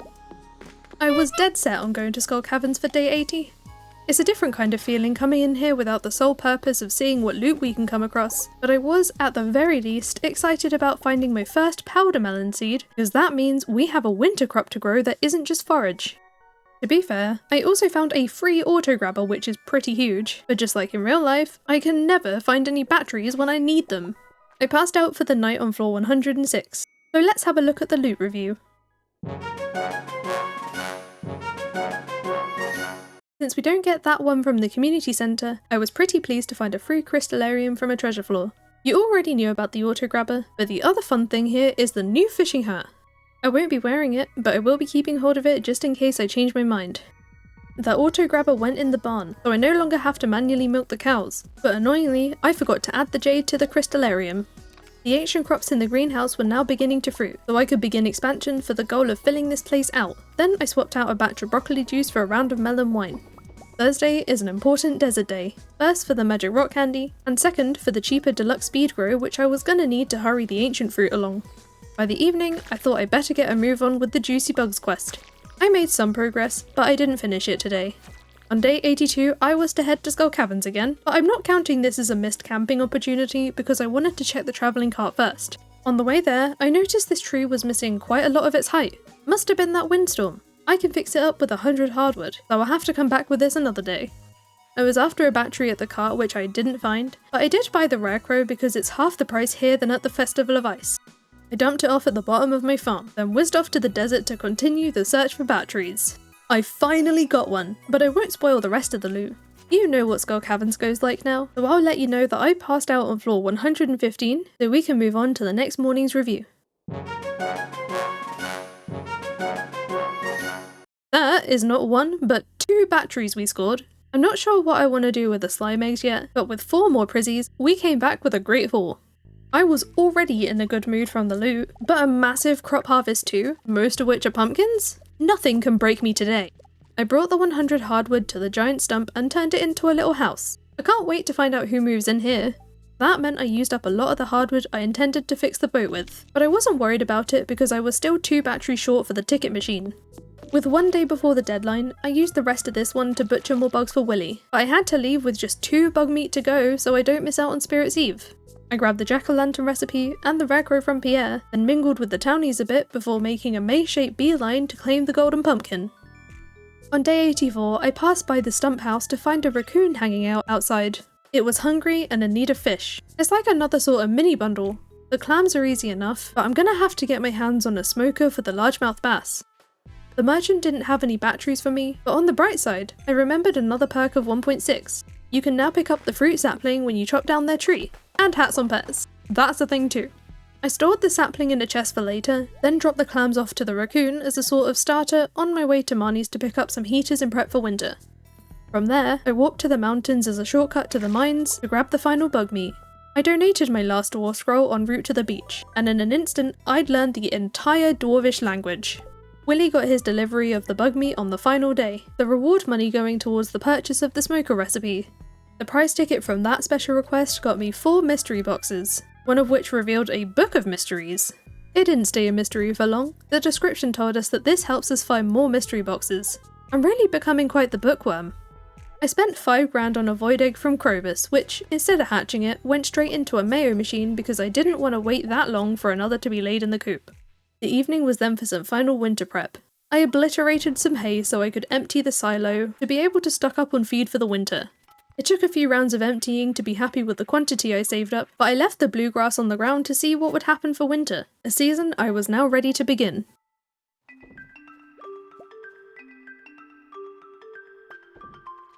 Day 85, and what do you know? Grass no longer disappears in winter. Glad I didn't cut down every single blade now, but the animals do still stay inside. After picking out the bone frag special request, I followed the little footsteps to the bush up here. I didn't mean to scare the shadow guy, but they gave us a magnifying glass to enable us to find secret notes. I continued my freezing hike up to the railroad cave to hand the henchman that void mayo. He just about beat me in a race to the door, but I don't know where he went after that. Not that it mattered, I just wanted the magic ink, then used the warp rune as a shortcut to the wizards via his basement. In here, I found this new plant sort of thing. A receptacle of unknown origins. For now, it will remain unknown. The wizard was pleased to have his ink back, so now I have the ability to build the obelisks and stuff, though I won't be affording this for quite some time. I still checked out the book, but didn't find anything new here, so I planted my handful of powder melon seeds and fished the rest of the day away in the caves to catch the stonefish and the lava eel. Wasn't feeling the ice pip this time. At first I was confused when checking the footage for day 86. Why would I be trying to catch another lava eel? Turns out I wasn't. I was looking for cave jelly. I needed one of each jelly and some hardwood to craft the fish smoker, which I instantly tested out with that largemouth bass. I was expecting it to take ages, but it was done in less than an hour. These double the fish's sell price and they retain the quality, so the fast cooking time is a huge deal. I won't be profiting from this one though, this is to feed the raccoon. This is such a cute completion banner. I got 25 powder melon seeds as a reward. Looks like next he'll be looking for a wife. I got all the powder melons planted, then checked Pierre's in case he was selling any other new winter seeds. He wasn't, but I was loving everyone's new winter outfits. My schedule was now clear to work on collecting bone fragments for Gunther, and my first skeleton also dropped a decorative lantern, which I don't think I've seen happen before.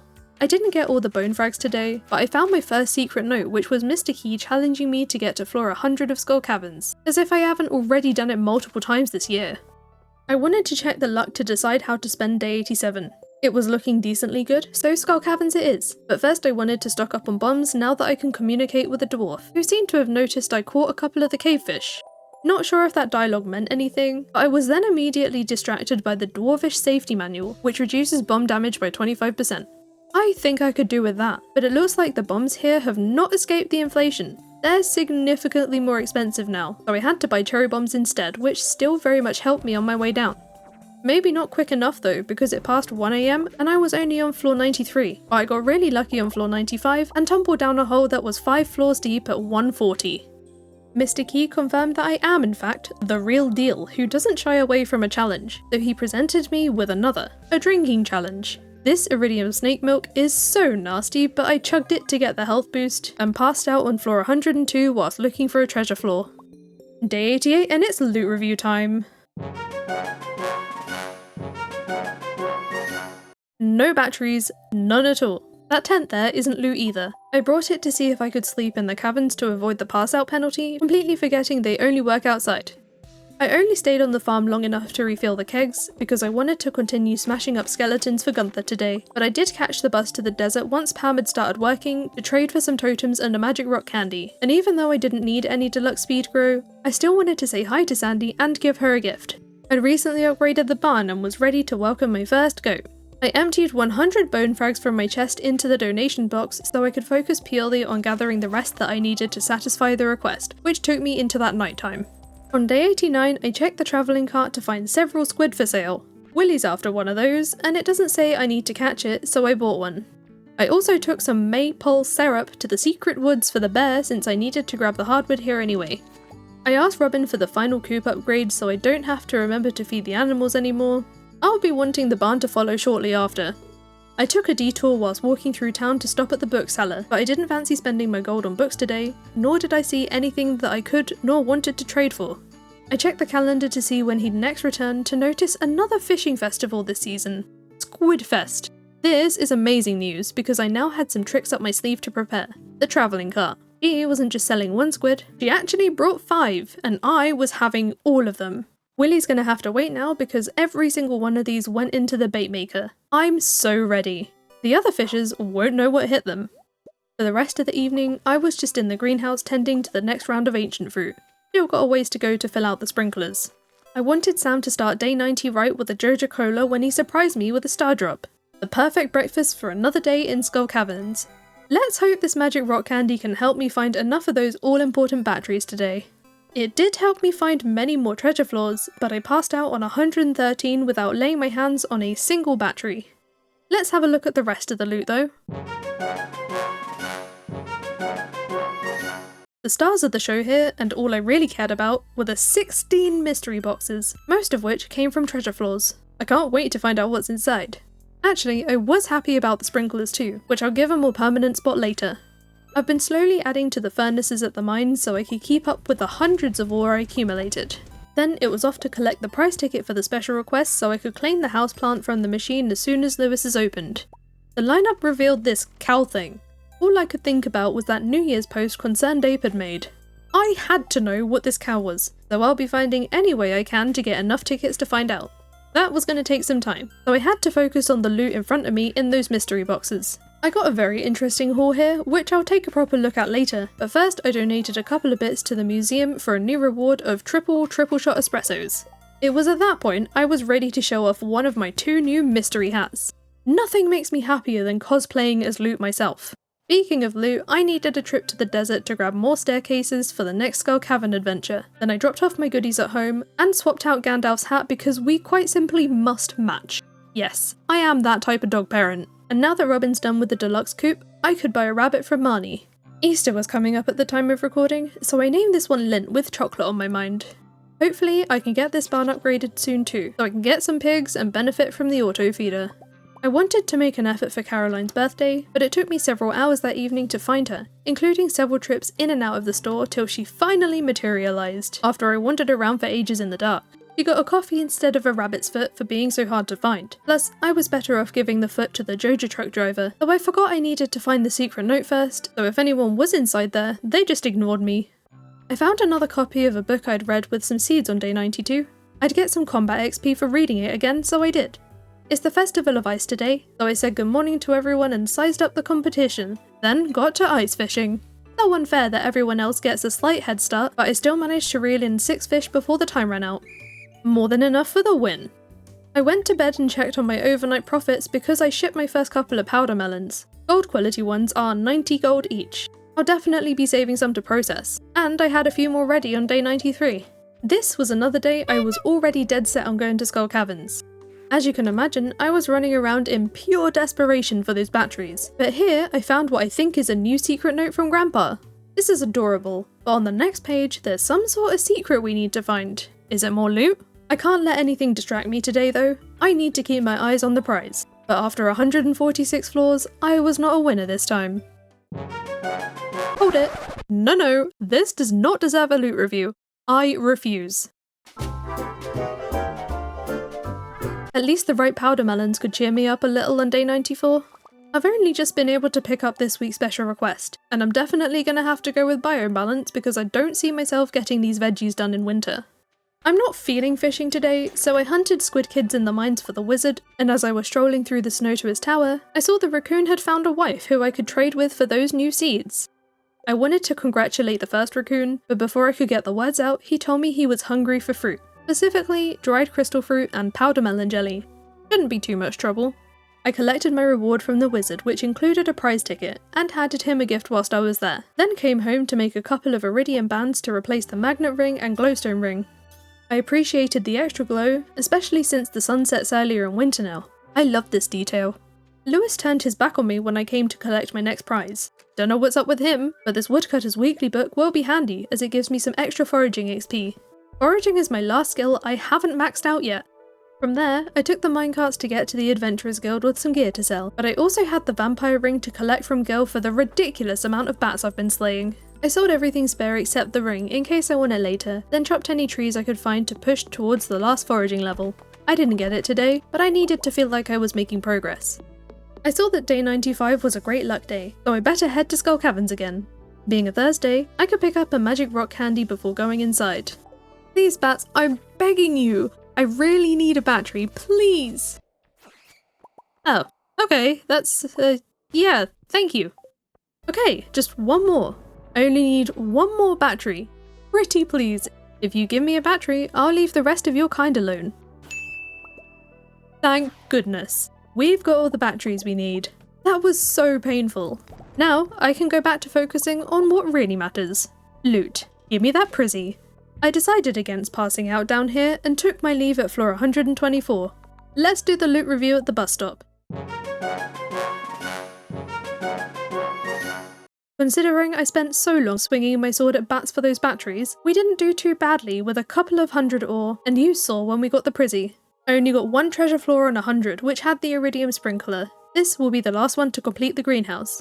On day 96, I collected my rod and squid bait, then made a quick ore drop off at the mines before warping to the beach with my bait maker in hand for Squidfest. Looks like Willy was making good use of all the bug meat, but I don't have time to hang around here. I have squid to catch. This one's different to the trout derby.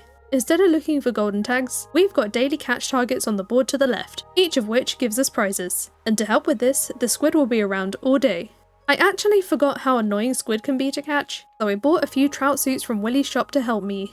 I caught more than enough squid by lunchtime, and returned to the tent to collect my prizes. You get quite a lot of stuff, and you don't get extra rewards for catching more once you hit the iridium target. I let Willy have one of these squids, and cleared the beach of forage on my way out. Then it wasn't until I was partway through town that I looked at the new book properly. The Art of Crabbing gives a 25% chance to double crab pot yields. Another power for the collection. I came back to the pier after sorting my backpack at the farm to drop off the 5 batteries, but annoyingly, I'd now forgotten about the hardwood, which I know I don't have enough of. Not only that, but I wouldn't make it back here before the shop closes because I'd also need to grab my axe and chop more down first. At least for tonight, I can just get it ready, but I did still try my luck at the door in case Willy left it unlocked for Squidfest. I could barely contain my excitement for Ginger Island, but I needed to stay productive in the meantime, so I expanded the ancient fruit crop. On day 97, I ran straight to the beach after the morning's farm chores to check today's squid targets. A little higher than yesterday, but not any more difficult. Before commencing the fishing, I dropped off all the hardwood so the boat will be repaired overnight.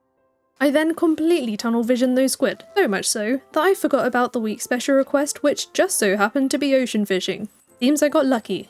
I hit my squid target around lunchtime again, and collected an exciting variety of rewards. I will say, the one thing I appreciate about Squidfest is that this fishing event doesn't have to completely take over your life. Once you hit the target, you can leave and do literally anything else.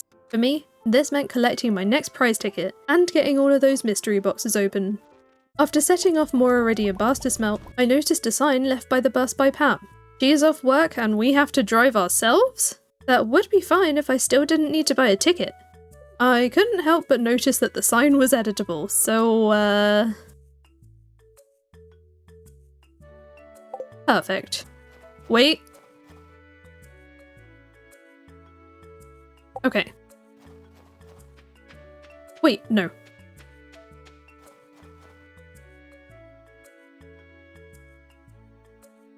There. Wait. Hope she likes it. I followed up that bit of mischief with a good deed and brought the wizard a void essence that he'd asked for, plus an extra one as a gift, then headed to bed early so they could get on with the boat repair, because on day 98, I could finally set sail for Ginger Island. Away from the freezing cold valley and over to the tropical paradise. I sprinted straight off to the boat and into the jungle to collect my first walnut. And what's this package? No, stop delaying me, please. I opened the unattended parcel to find 3 more tent kits, especially awesome for the first days on the island until we can unlock the farmhouse. I could grab a couple more walnuts before feeding one of them to the parrot, but that's not enough to gain the kids' trust here, so we're gonna need to find more. I got right to it and eventually found the Joja parrot who we can pay to find the remaining golden walnuts for a fee. It's the equivalent of 10 gram per walnut. I didn't revisit this bird this year because I didn't yet know how exactly it worked, and the hefty price tag scared me off a little, but this could be helpful especially when you're at those last few walnuts that you might be having trouble with. I'm happy enough finding most of them myself for now anyway. I'd found enough by the afternoon to open up the west side of the island, just 16 more to get the farm unlocked. Even with the tents, I'm still gonna race to open the farmhouse today to save them for the future, but I got the shock of my life on the Mussel Rock beach because I got a snake vertebrae from the first one. We all know the frustration for this fossil, and as of 1.6, they're now easier to find.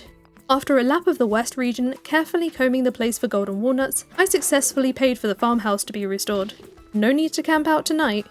Annoyingly, I forgot to bring my seeds and my sprinklers for the farm, but I still had a few things I could start growing here before moving my new bed closer to the door and spending my first night sleeping on the island. I took the boat back to the valley on day 99 to pick up a new special request for the week. Rock rejuvenation should make for an easy price ticket. I just grabbed the gems whilst picking up some sprinklers from the farm, planning to hand them over on my way back down to the boat. It messed up a little here though, because the amethyst went towards Clint's attempt instead, so no completion for me just yet. Stupid Clint getting in the way without even being here! I was back at the farm to place those sprinklers, and in clearing out some of the surrounding debris, I found my second snake vertebrae in a regular rock. Both of them, in 2 days, without having even freed Professor Snail. Thank you, concerned ape. I planned to work through the volcano today for the loot and the walnuts available there, but my first treasure chest was super disappointing. The walnut was great, but the soul sapper ring sapped all joy from my soul. I checked out the dwarf shop on level 5 to notice a brand new book. The Diamond Hunter gives a small chance for all rocks to drop a diamond when mined by hand. I'll need to remember to bring some diamonds back here, but I did still buy the 2 recipes here for now. I got a prismatic shard and a golden walnut from this mystic stone, but when I reached level 7, I ended up turning back to leave so that I don't miss a day of the night market. To make it there on time, I reluctantly parted with 5 walnuts to create the shortcut exit.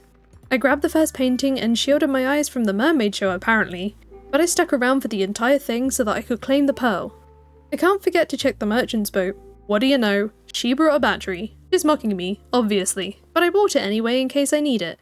Emily was on the pier so I could give her an amethyst I just got from the volcano to complete the rock rejuvenation quest. At least Clint didn't derail me for too long, I suppose. Then I collected my free coffee as well as my prize ticket before coming back to the farm to make some melon and wheat seeds for the island frog.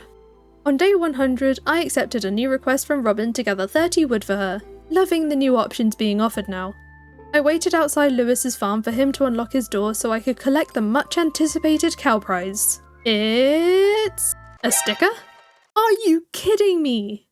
I literally had to pause my game and walk away for a few minutes to recover from this level of despair. I felt those feelings and then let them go so I could plant those crops on the island. Completely forgot there were melons already growing from the mix seeds. Oh well. Then I slapped the cow sticker on the wall of the island house. I suppose it can remind me of back at home. I thought about trying to get those fishing walnuts, but quickly got bored of that and switched focus to find more in the volcano instead. This is way more fun. My first treasure chest just had a protection ring. Not good enough, so I ended up skipping the night market today in the hopes of getting something better from the 9th floor. No words. I have no words. The only thing that made any of this worth it is the prismatic shard waiting for me at the forge, plus being able to access this easily now. I used the prizzy to enchant my pickaxe and got powerful on the first try. Maybe this day wasn't so bad. And to top it all off, I made it to the dig site bridge, got it repaired, and freed Professor Snail in the short amount of time before passing out there. I checked in on the professor the next morning and dropped off both the snake vertebrae. Having both of these before any other fossil is a new and strange feeling. I also attempted to guess the island survey, but I forgot the numbers. I'll have to look it up again next time I try. I cleared out the dig site and grabbed the newly accessible walnuts from here, then stuck around to fish for a golden walnut and a discus. I would have stayed longer, but forcing myself to fish felt like running my brain through a cheese grater today. Plus, I wanted to save some of those brain cells for the memory puzzle cave. Somehow, I completed it in only 3 attempts, and now I'm halfway to my next walnut goal to repair the beach resort. Before leaving the island for the day, I chopped a couple of trees here for Robin. I thought perhaps she might enjoy a more exotic type of wood. Then it was back to the valley for the final day of the night market. But before I could enjoy it, I chucked the free coffee to hurry me along to the mountain to give Robin the wood. Then back to the farm to empty out my backpack because I was going to need all that space for some submarine fishing. This is why I struggled to fish at the dig site earlier. I knew this was coming. I successfully caught all of the deep sea fish and lucked upon an octopus with plenty of time to warp home from the night market and crawl into the safety of my bed. I woke up to loads of powder melons to harvest on day 102 and carefully retrieved all the eggs from the coop. Evidently, I forgot about these responsibilities for far too long. I now had the fruit products the raccoons craved, and in return, I got their journal, which increases the chances to get mixed seeds from weeds. And the shop here has been expanded. I added a new power to the list, then the first raccoon told me that they'll be starting a family. It's much later than I planned to do this in the season, but I finally got around to asking Robin for the barn upgrade so we can have the pigs and the auto feeder. Then I dropped an iron bar round to Clint and got him to open a bunch of things, which included a few new museum donations. The afternoon onwards, I was back at the island adding little bits to my farm and continuing my quest for golden walnuts. I made sure to get the island survey questions right this time so I could grab both the walnuts from there. Then just outside I fished at the dig site, keeping my eye out for any panning spots, but with none in sight today, my pan remained dry. I did fish up 3 walnuts though. On day 103, I was looking at my skill levels again when I noticed this new reminder which shows that Sebastian is my secret friend for the Feast of the Winter Star. No more fishing through all the mail to check. I chopped all the trees on this side of the island because for some reason, getting from level 9 to 10 in foraging was feeling like a much steeper climb than usual. Then I got back on the boat again to collect my books from the farm because Marcelo the bookseller is in town again. The only trade I was interested in were the 7 mystery boxes for the mystery book. I still don't know what I want to do with the rest of them, I'll just keep hold of them for now. I was delighted to see a Woodcutter's Weekly for sale for that foraging XP. I snapped that right up, along with the Way of the Wind Part 1, which slightly increases running speed. I breezed through both of those books before even leaving the area. Then I went straight to Clint's to get all of those boxes open. I bought a midnight carp at the travelling cart on my way to the secret woods, a place where I can guarantee some daily foraging XP. I continued that grind into the forest where I chopped down a combat quarterly.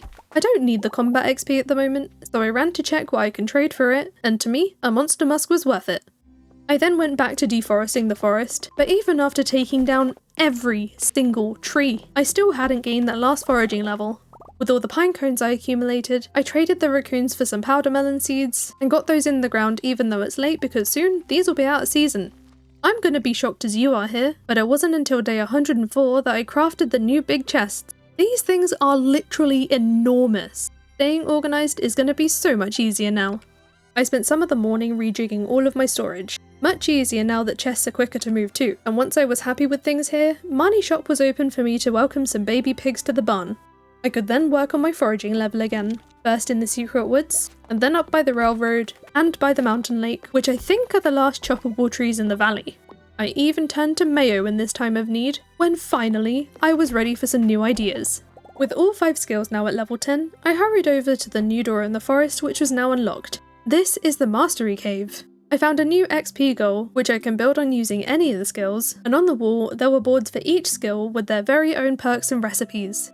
I can't wait to be able to find out what all of these are like, especially the golden mystery boxes. The loot goblin must know. I was actually almost as excited about literally everything else for all of the other skills as well, so much so that I could barely take in any of the information.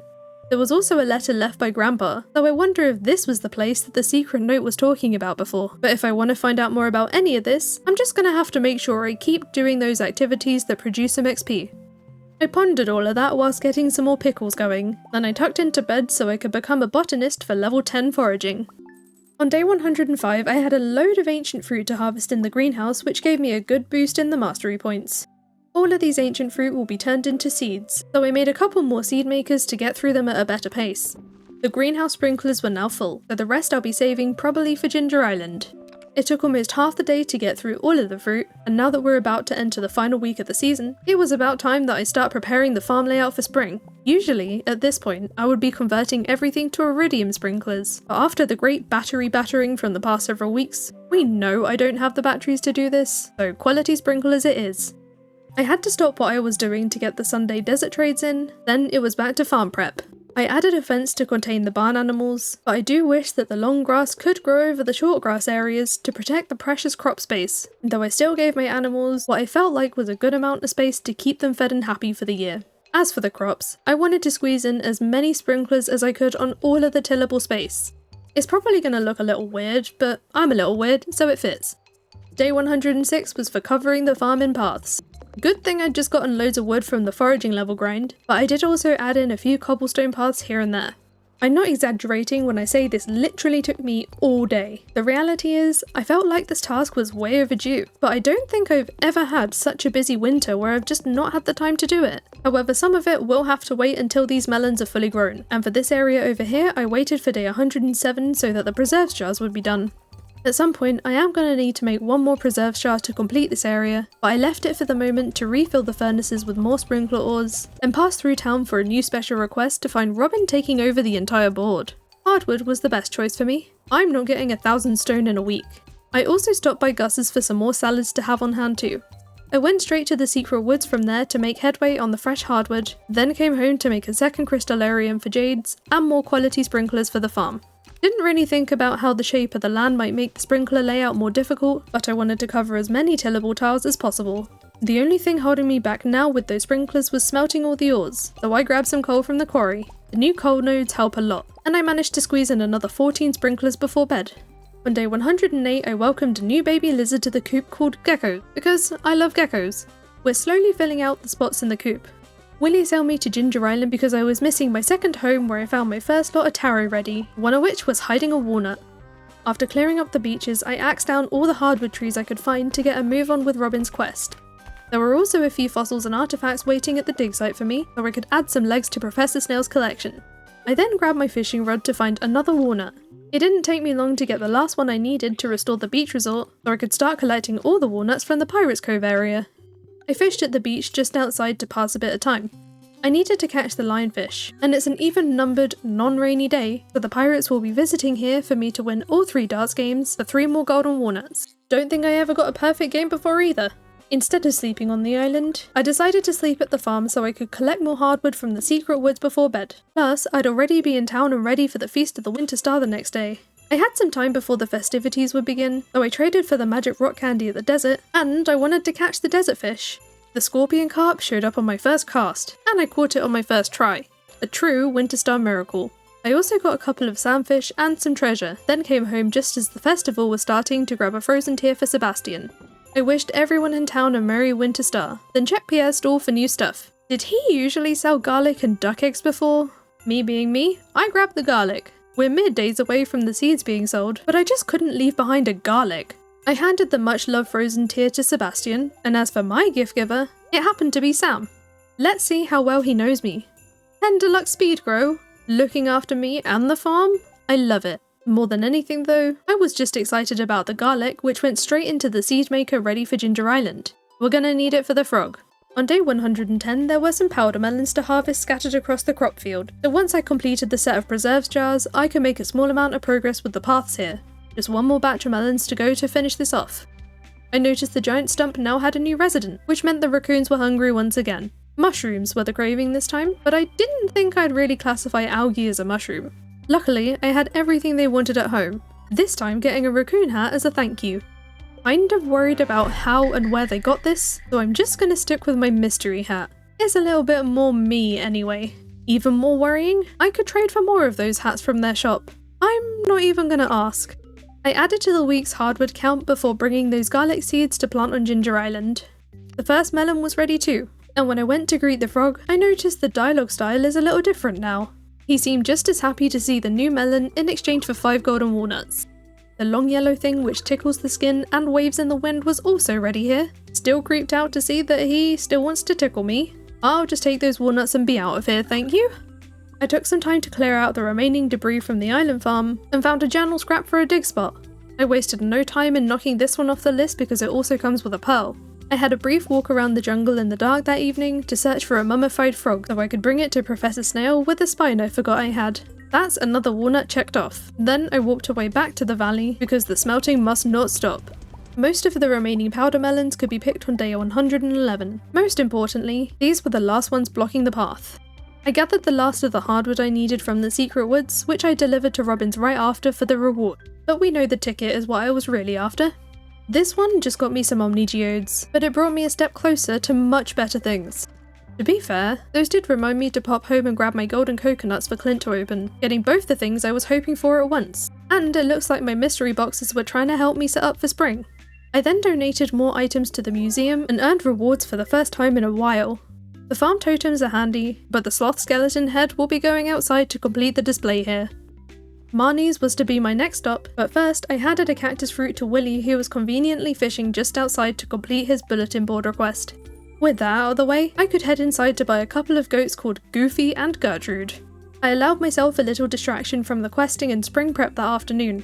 Over in the Discord server, everyone's been great at tagging a lot of the new things as spoilers. I like to discover things as I go too, but sometimes my curiosity gets the better of me. This one in particular. I just had to try it, and it did not disappoint. What the hell? I navigated the maze of barrels here, which took way longer than I'd like to admit, but when you reach the bottom corner, you can collect another pair of Lewis's shorts.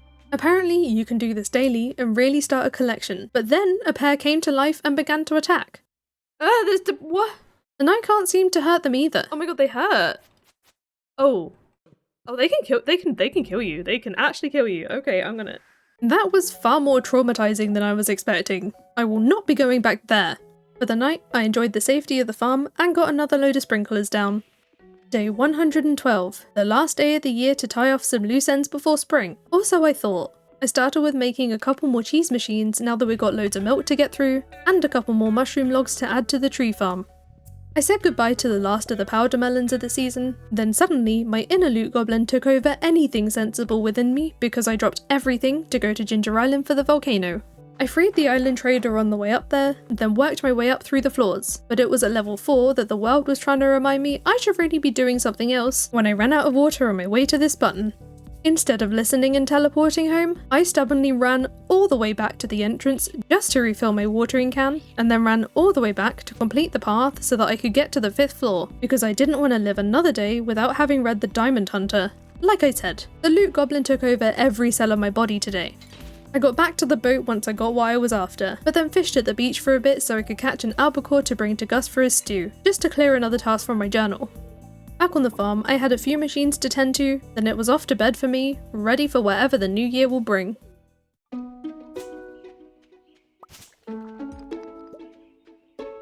On day 113, we of course start with an early morning greeting from Kent, followed by the intense and overwhelming regret for past me not spending any time preparing these fields for the new year.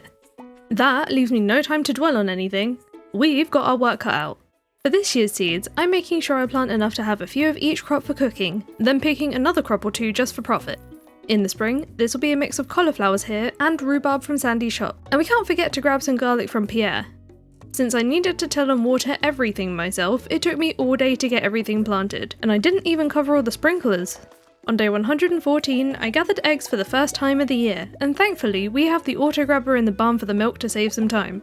I handed Vincent a gift in town when I went to grab a special request. Both of these I'd have been happy with, but garlic trumps anything, so I took Lewis's this time. I grabbed those seeds from Pierre's and brought a catfish to Robin for the year's first prize ticket. The 4 extra kegs will be much needed. Checking on the island farm, I found my first garlic had grown from last year, so much to my relief, this is the last time I have to interact with the creepy old frog once I got his last walnuts. With a couple more fossils for Professor Snail, I got another 3 walnuts for completing the snake with a mango sapling as a bonus. My little island trip meant I didn't even get started planting those 100 garlic till the evening.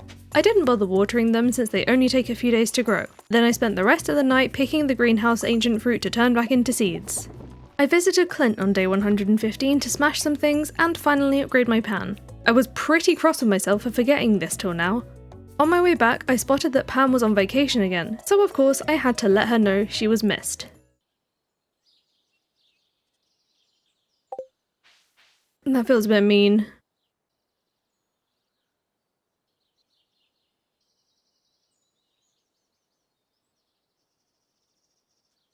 Okay. Oh, wait. There. By this point, I knew she'd be needing to drive more than just me to the desert in a couple of weeks. I'm excited to find out about the new desert festival soon. I had to spend more time in the greenhouse finishing off those ancient seeds from yesterday and planted the fruit saplings here from my chest because I still needed all of these for shipping and stuff.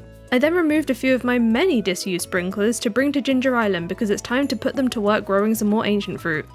Day 116 was for a new little batch of wine. Cranberry won't be great, but it's better than nothing for now. I looked for coal at the quarry for smelting before dropping a birthday gift to Kent, alongside the war memento from Birdie which he exchanged for some gourmet tomato salt. That belongs to Gus, who traded me for a Stardew Valley rose. I thought I'd better hand this over to Sandy, who gave me a TV remote.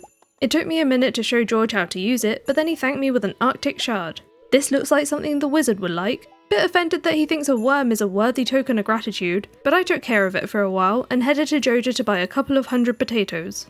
Let's not let these sprinklers go to waste any longer. Well, most of them. I didn't buy enough. Leah surprised me with a lump of wood the next morning.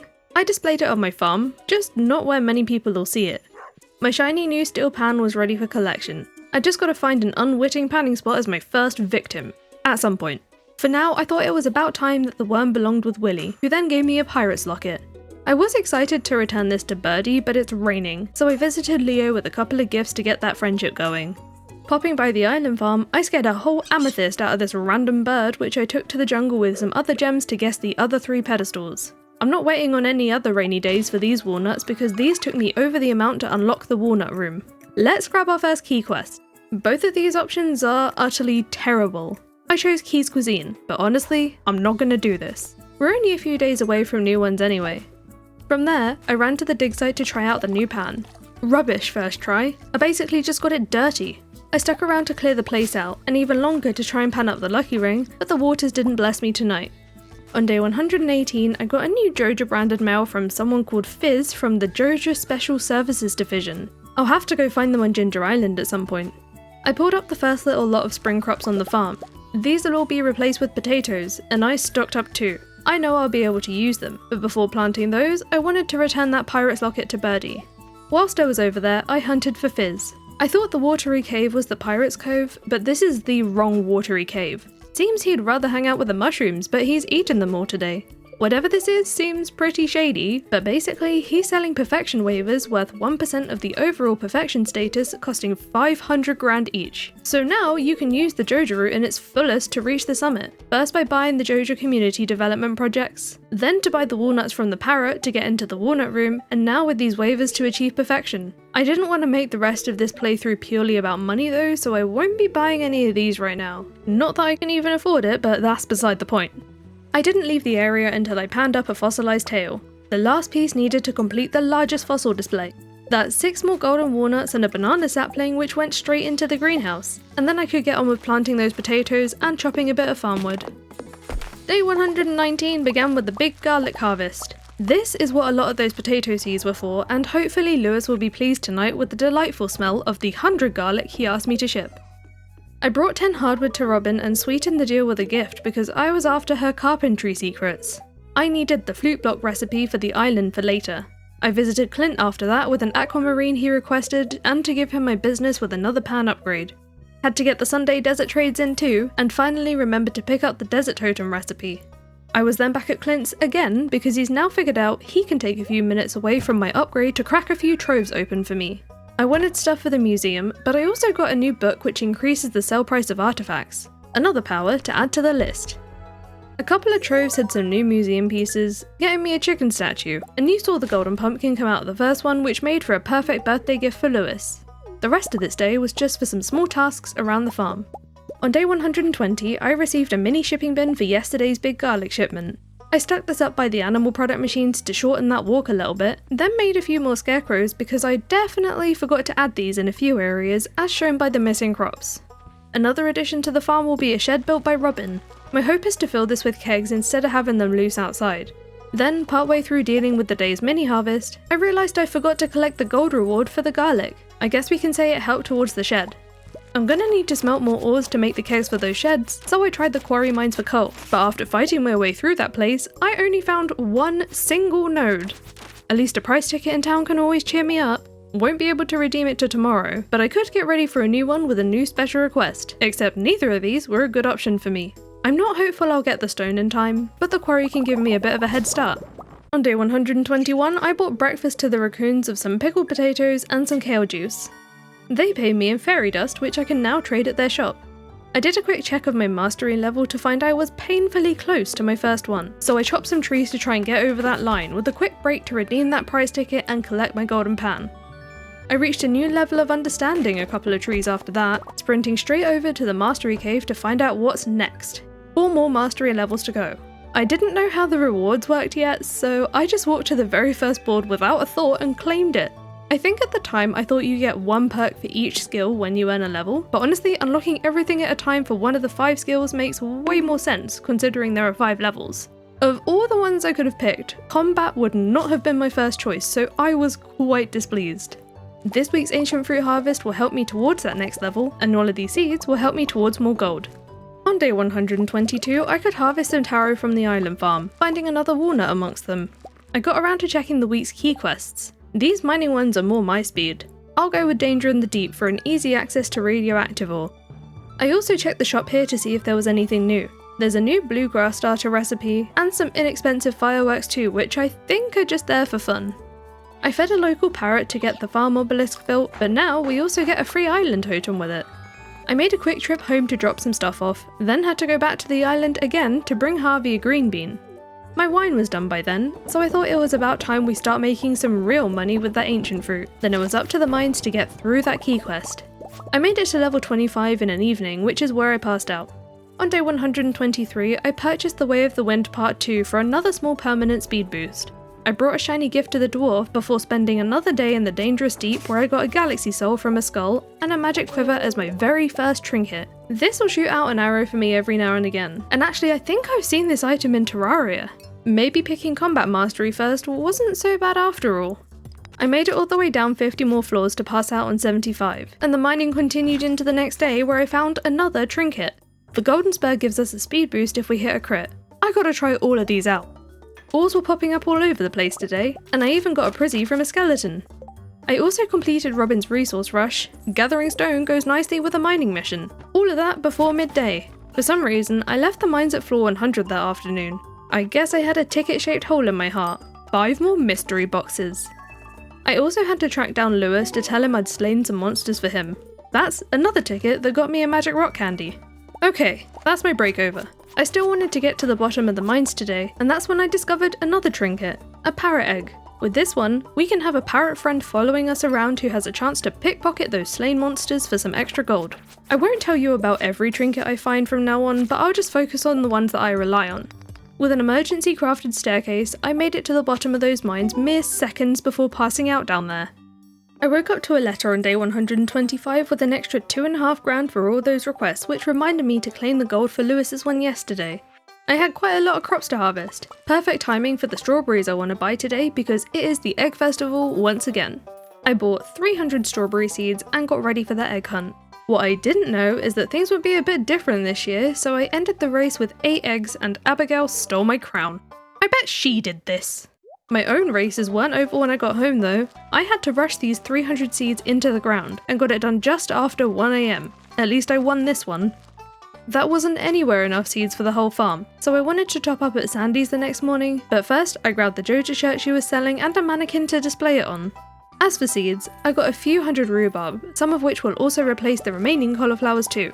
I check in on my furnaces quite frequently now, and since it's a new gifting week, I dropped a gem to the dwarf who I found selling a new recipe, the stone version of the big chest.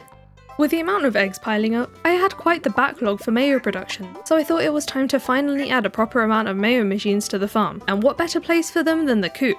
No point all these eggs hanging out in chests. On day 127, the first batch of rhubarb from the beginning of the season was ready to go, and I still had plenty of seeds from yesterday to replant them. With that taken care of, I could walk to the desert to check out the brand new festival that I missed out on last year. I was quite early for it, so I got to take a peek at what there was to do before it all even started. I couldn't help noticing the smell of food, and there's one person here who completely ignored me, but I went over to check out what the chef had to offer, who wanted to make a personalised dish just for me. I didn't know what this did yet, so I picked the options that spoke to my heart. Rare fruit, with a sauce made from pungent garlic. Listen, did you think I was going to pick anything else? The chef worked his magic. Very surprised it wasn't Gus that was here, but then he handed me a warrior smoothie. A fruit and garlic smoothie. Not quite what I was expecting, but it was free, and it gave me a combat buff and a +3 luck buff. These are awesome because you can stack these with other food and drinks too, and now I know that different ingredients give you different effects. Willie was close by with a fishing challenge. 3 sandfish should be just fine, but I did have to go back for my rod first, and whilst I was at it I grabbed my other tools too just in case. It's nice to see the travelling cart here too, though she was closed till noon, so I guess that's when the fall festival really opens. The next tent though, was a place to trade eggs, which I didn't have any of just yet. Then I found a new staircase below Sandy's shop, leading to a stand offering free cactus.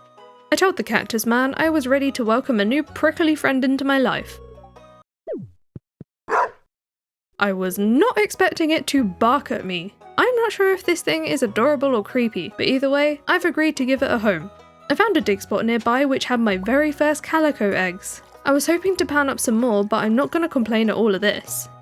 Most of the attendees had now arrived, and these 2 stalls here will have a different NPC each day with some unique goods to trade for eggs. The weapons are a cool collectible, but they aren't exactly great. Now obviously I had to ask Emily about this giant cardboard box. Bit offended that she wants to fix me up. Do I look broken? I humoured her though and stepped inside, but I stripped first because I really didn't want to lose my precious mystery outfit. The dialogue was kind of funny to watch, but I was walking out of there in perfect alignment like this. I guess I'll keep it on for a bit. That track around the desert is for a special race of these little critters. All I had to do was guess which one would win. I'll admit I had a good few goes at this throughout the festival and literally never won. I caught the 3 sandfish for Willie and received 25 calico eggs, then hunted around for more of them, including in the trash, and spoke to this scholar in the corner who had a test for me. I passed all of the questions for 50 more eggs, and don't worry, I did go and check on the adventurer stand here right after. Here, you can pick a challenge for Skull Caverns to earn more eggs. Reaching level 30 should be a piece of cake. You can also earn egg rating levels whilst down there, because you can find even more eggs in those caves. The higher the egg rating, the more you find, and you can turn your level into gil at the end of the day for prizes. Another way to increase the level is with these statues. These can also help or hurt you. I wasn't best prepared for this today without my usual gear and an almost full backpack, but it's nice to have another reason to come down here. I wasn't sure what time the adventurer stand would close, so I made a staircase to push me to level 30 so I could get out of there. I submitted my egg rating of 14, which Gil wasn't impressed with at all, but I still got 25 eggs for it, and a triple shot espresso. I think this is my new favourite festival. Before leaving it for the day, I bought Sam's portrait from the merchant and traded eggs for as many mystery boxes as I could afford. I was only 1 egg away from taking every single mystery box, so in true Loot Goblin fashion, I dropped into Skull Caverns again with the sole purpose of finding 1 more egg. No loot box left behind! Day 128 was the second out of the 3 days at the Desert Festival. I made one pass at catching a scorpion carp for Willy's challenge, but after failing, I decided my patience wasn't up for that one, so I headed to the chef for breakfast. Rare fruit still, but enriched marinara this time for a sour salad, which gives me luck and defense. I checked the day's Skull Cavern challenge, and again I chose to reach level 30. I see this offered every time for me, so I'll tell you now that I always pick it because it always seemed to have the higher egg reward. Let's see how well we can do today. I got past level 30 that afternoon, and don't worry about the treasure on that floor, it was just a cowboy hat. But my last treasure chest of the day was an auto petter. I left the caverns on floor 55 to show Gil my slightly more impressive egg rating of 20. He even told Marlon about it, and the reward this time was 100 eggs. Now that's more like it. I could afford all the mystery boxes today with no trouble at all. Before bed that night, I had a couple of things to do on the farm. First giving that auto petter to my coop friends, then setting off a new batch of artisan goods. I couldn't disappear to the desert on day 129 until I harvested the ancient fruit and got some more mayo going. I had another sour salad for breakfast, then it was straight to Skull Caverns this time. We know level 30 will be no problem, but today I want to see how high an egg rating I could get. I haven't done loot reviews for these trips because I was more focused on eggs than anything else, but another auto petter went down very well. I surprised myself here though because I changed my mind and left on floor 55. I got another 100 eggs for my new highest rating of 22, and instead of those mystery boxes, I spent 250 eggs on a magic rock candy. Let's be real though, I still took as many boxes as I could afford. I also wanted to get one more outfit from Emily since I missed yesterday, and this one did not disappoint. I freaking love it. I decided to help Willy today since I let him down yesterday. I can't let him lose a golden bobber, especially for more calico eggs. That's another couple of mystery boxes for me, and since a lot of the town are still out and about here, I took the opportunity to give out some gifts. On day 130, I brought a leek to Evelyn for her mail request, then boated straight off to the island with some flute blocks to play a little tune for the mermaid who paid me in walnuts. The island farm got its first iridium sprinkler, which got filled with speed-grown ancient fruit, and I needed to grow some other stuff, so I grabbed a load of taro tubers from the island trader. Those weren't enough, so I hit the dig site for more bone fragments because I need to plant 100 taro for Caroline's Island Ingredients quest. I then went back to the valley to check out a fish frenzy because I have been ignoring these. It was just a carp frenzy, but it was fun to see them fly out of the water, and really it was just to be able to say I went to one of the fish frenzies. On day 131, I finally learned from several comments that you can very easily upgrade the chests without manually moving all the items. This is so much easier, and works for downgrades too. Time to fill them all with the stuff from all of these loot boxes, which was honestly mainly seeds and food. I said hi to the raccoons to find a new request for some gifts. These should be no problem. I did have to smash a couple more bugs to get enough meat first though. I brought everything by as soon as I could, but I was not expecting this awesome fish tank in return. I decided to display this in my house, even if I didn't put anything in it. I chopped the next few farm trees that sprung up to go towards another 9 kegs, and placed some more paths, making sure to leave space for a second shed for later. On day 132, I shopped at Marnie's for the animal catalogue to allow me to use her shop for all the inconvenient hours that she's away. That was more of a surprise purchase. I was really here for an auto grabber because Skull Caverns hadn't granted me a second one yet, and I was done picking up eggs. I couldn't help grabbing a birdhouse and a doghouse for the farm too. Then I dropped my pan at Clint's for its final upgrade. I wasn't finished spending yet, it was Krobus's turn. I bought the crafting recipe and 3 void eggs. I only wanted 2 for myself, one of them is a gift. I wanted to hatch one for myself, but I accidentally put some other egg in the incubator at some point, so this'll have to wait. My afternoon was for chopping down the forest, for the wood, and for the mastery points because this would get me my 2nd mastery level that evening. This time I gave it a little more thought and picked out the foraging one. Well, kind of. I saw golden mystery boxes and the inner loot goblin took full control, but that's still more thought than none. Plus I was intrigued about the mystic tree seed. Let's see how these grow up. Then for the first time ever, I camped out in the desert because on day 133 I just had to go to Skull Caverns, waking up right by the desert trader to pick up more staircases. The reason I didn't check the luck first was because this was the final day I had to complete the Skull Cavern invasion quest. The harder version of the Skull Caverns is shown by this shrine being active. I may have only had a handful of staircases. I may have only had a handful of staircases with me, but I was still confident that I could get to floor 100, and I got to see some of the new mines floor variations along the way. I also received a new trinket, a green frog egg that summons a frog who periodically eats an entire enemy. I made it to floor 100 shortly after that, and completed the Serpent Monster Slayer goal before being completely battered by this mini army on floor 139. Being towards the end of the night, I had a lot to lose, but this was probably one of the best case scenarios really. No point me trying to leave the building either, so I just passed out right in the clinic. Let's see how this affected our loot review. All my little loot goblin brain really cared about were my first 7 golden mystery boxes, though I do really need those iridium sprinklers. The first strawberries of the year cheered me up after yesterday's beating. I'll be keeping most of these to dehydrate or turn into jam. Then I made another 10 furnaces at the mines to burn through my ores faster. Now that the morning chores were done, I could collect my iridium pan from Clint and get those shiny golden mystery boxes open. There are some options for some more valuable prizes in here, but we also see some of the stuff from the ordinary mystery boxes in higher quantities than before. For this week's special request, I'll be helping with the giant omelette since I didn't fancy making potato juice this time, and after a quick trip home to collect some copper bars, I finally asked Clint to upgrade my trash can because I was sick of losing so much money by having to throw things away like the trinkets when I'm mining. From there, I sailed to Ginger Island to deliver Pierre some sashimi on the beach. Convenient since I had to come to the island farm anyway to set up those sprinklers because I am well aware at how behind I am on planting valuable crops like these ancient fruit. I also accepted Key's kindness for the week's key gems, plus it will force me through some of these friendships. Then I spent the remaining hours of the day in the volcano. I built that bridge to make my life a little bit easier, and hunted for as many dragon's teeth and as much loot as I could. I stuck around to pass out too, because I might as well slaughter as many magma sprites as I could find for the Monster Slayer goal. On day 135, I shared one of my mummified bats with Professor Snail, the last piece for the fossil tent. Along with the ostrich incubator recipe, I left that tent for the last time with the last walnut in there, and then it was back to the Rainy Valley to fill my backpack with love gifts for that key quest.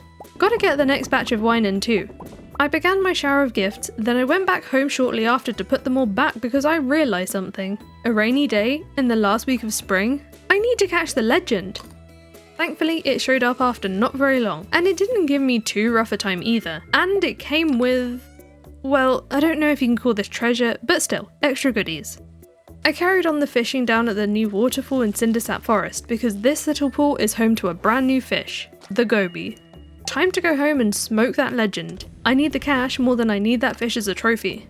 I wanted to grab eggs from the coop for Gus when the accidental baby duckling hatched, and what better name for this happy accident than a poorly typed oops? For the evening, I got back to my original plan of handing out as many love gifts as I could. No point delaying this progress. On day 136, I harvested the ancient fruit in the greenhouse and collected some remaining eggs for Gus from the coop. This passed some time before the flower dance. I chatted to everyone for the friendship points, but instead of dancing with Sam, I paired up with Abigail to get the extra heart towards perfection. I love the way that my frog just hangs out there with me too. On day 137, I dropped 2 dozen eggs to Gus for his giant omelette and got straight on with handing out love gifts for Key's kindness. When I got to Lewis's with his gift, I picked myself up a little gift with a prize ticket from the omelette.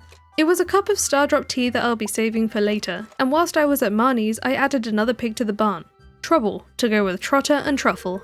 The entire day was spent on those gifts, but before turning in for the night, I made sure to get my Thursday Magic Rock candy from the Desert Trader.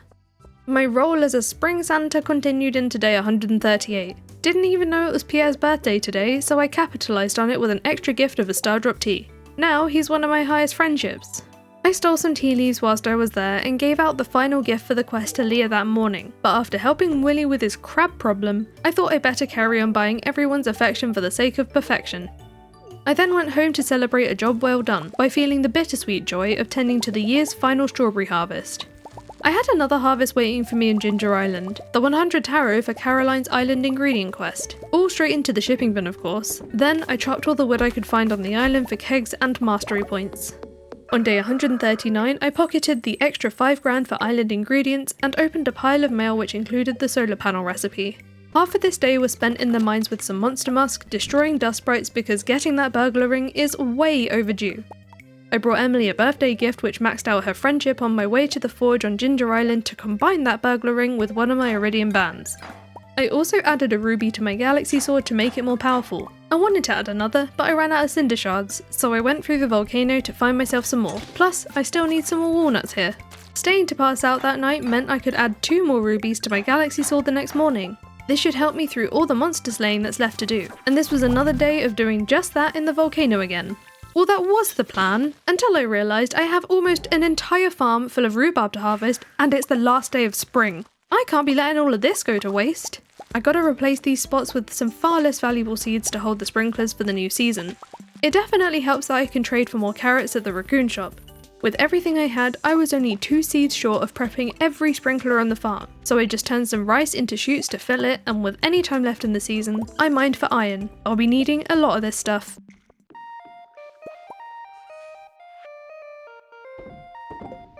On day 141, I went straight to the special request board before I could even forget. I could only choose between fishing or fishing, so I chose Willy's one because reeling in 10 Dorado will be no fun at all. Thanks to my key to the town, I could head into the Jojamart early to pick up some seeds for cooking ingredients, though I did have to get the red cabbages and blueberries from Pierre. I got all of those planted in the patch outside my house, then paid a visit to Sandy in her shop to give her a gift and buy a whole load of starfruit seeds to fill the farm with. This is what's going to make us the good money, though I did have to go back to Sandy to get even more. By the time the planting was done, the wine was ready, but before setting off the next batch, I actually remembered to pick the kegs up this time and move them to the shed where they belong. On day 142, I noticed one of the mystic trees had fully grown, so I tried to slap a tapper on it. It worked, so let's see what comes out. I then made my very own anvil with 50 iron bars. Took me a while to gather what I needed, and I was excited to try this out. This randomizes the stats on the trinkets at a cost of 3 iridium bars, and this is another thing that reminds me about Terraria. For the parrot egg, here are the results you can get. I got level 2 this time, and I'll leave the wiki guide in the description for more info on the stats for each trinket. The frog eggs can change colour, but I assumed it didn't do anything because mine stayed green. I experimented with these for a bit, then topped up on bait from Willy on my way to the island to get going on the tropical fish quest. I started with the stingrays to get the worst over with, though I'd prefer not to be catching trash here. I was hoping to knock out this quest in one day, but it took the entire afternoon just to catch the 5 stingrays. The lionfish didn't take all that long, but I left the discus for the night so I had time to pick out a new key quest for the week. Hopefully, I've got the stuff for the prismatic range at home because I still have a couple more recipes to buy here. I went straight to the dig site on day 143 and cleared the place out to make it easier to pan and fish here. I caught the final discus for Willy early that afternoon and claimed the extra cash before fishing up by the mountain lake while smoking some fish for reasons I honestly can't remember. Maybe it's all about money because I took a detour to the train station on my way home to dig up the treasure chest. On day 144, I continued the lake fishing. Still can't remember why I'm doing this. Perhaps it was for a largemouth bass because once I got one, I returned to the farm to put it in a bait maker and went straight out to catch a few more. It must have been for the raccoons because they were asking for a smoked one again, along with some oysters, but I've already had those ready for a while. The reward was 25 summer squash seeds, which just went in a chest for now. Then I took a minute to gather a colourful variety of items to hand in for some key gems, and harvested all the ancient fruit on the island farm. On day 145, I found a crow helping itself to one of my crops. I guess I must have moved a scarecrow wrong at some point, so I put down an extra one along with a few extra lightning rods now that storm season's begun. I then took a morning walk up to Robin's to place another pet bowl on the farm for a future friend. We get a choice of looks here, but I like the stone one the best, and these build instantly as well. That was funded by all this spare gear I sold to Marlon. Then I was planning to catch the crimson fish today, but I remembered I recently got a new mastery level that I haven't claimed the reward for yet. What better time than now to unlock the fishing mastery, because the advanced iridium rod allows for 2 bobbers, so I can add another trap bobber to help me. I intentionally ignored some treasure to secure the catch. What has gotten into me? Even weirder, I fished some more until the evening. I think I must have been working on the fishing collection. On day 146, I collected a brand new artisan good. Drying grapes makes raisins. I only made one for shipping because raisins are gross. I brought Demetrius a pufferfish I caught yesterday because he just so happened to ask for one this morning, then took a trip to the desert just to give Sandy a gift. I wanted to get some boxes opened at Clint's, and it's a good thing I did because who knows how long this trash can upgrade would have stayed there. I didn't really get anything interesting today, so I put it all away at home and just worked on some little things around the farm like making a couple of mini obelisks to get around and naming our brand new void chick. I called it Chip, and I think there was some thought behind this. I couldn't tell you what it was. Do you happen to have any theories? I popped out for some hardwood that night, and on my way back I realised I forgot to check the raccoon's recently expanded stock. I can now trade the boring old mystery boxes for golden ones, and 20 of those would get me a magic rock candy. I'll definitely make use of the first one, but I don't feel like the magic rock candy is worth 20 loot boxes for me. Day 147 started with building friendships for the start of a new gifting week. Once I reached Pam at the bus stop, I got her to drive me to the desert to make my weekly trades, and of course hand Sandy another flower. One of the big trades I made at the desert were loads of artifact troves because I've totally neglected the museum, but I was also looking for an ancient doll to try out a new little Easter egg. I made my museum donations first, then headed to floor 100 of the mines to dump that ancient doll, except I did it wrong. Don't do it this way.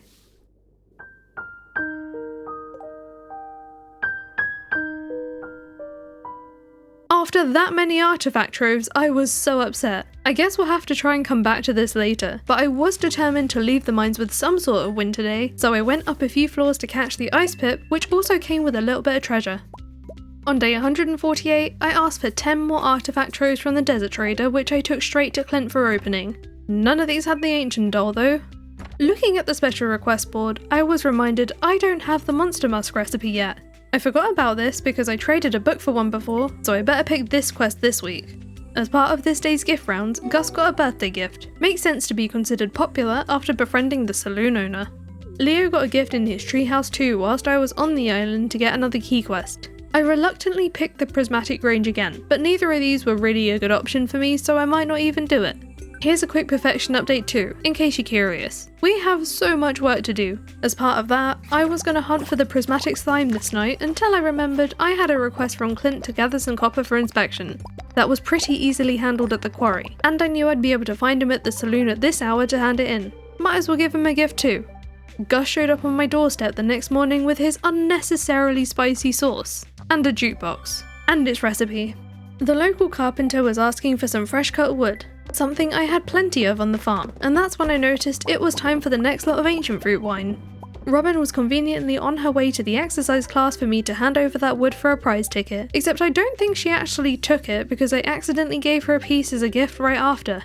That prize ticket just got me a pig painting, a little gift for me amongst another small round of gifts. This was the day I wanted to tackle the prismatic slime with help from the magic quiver.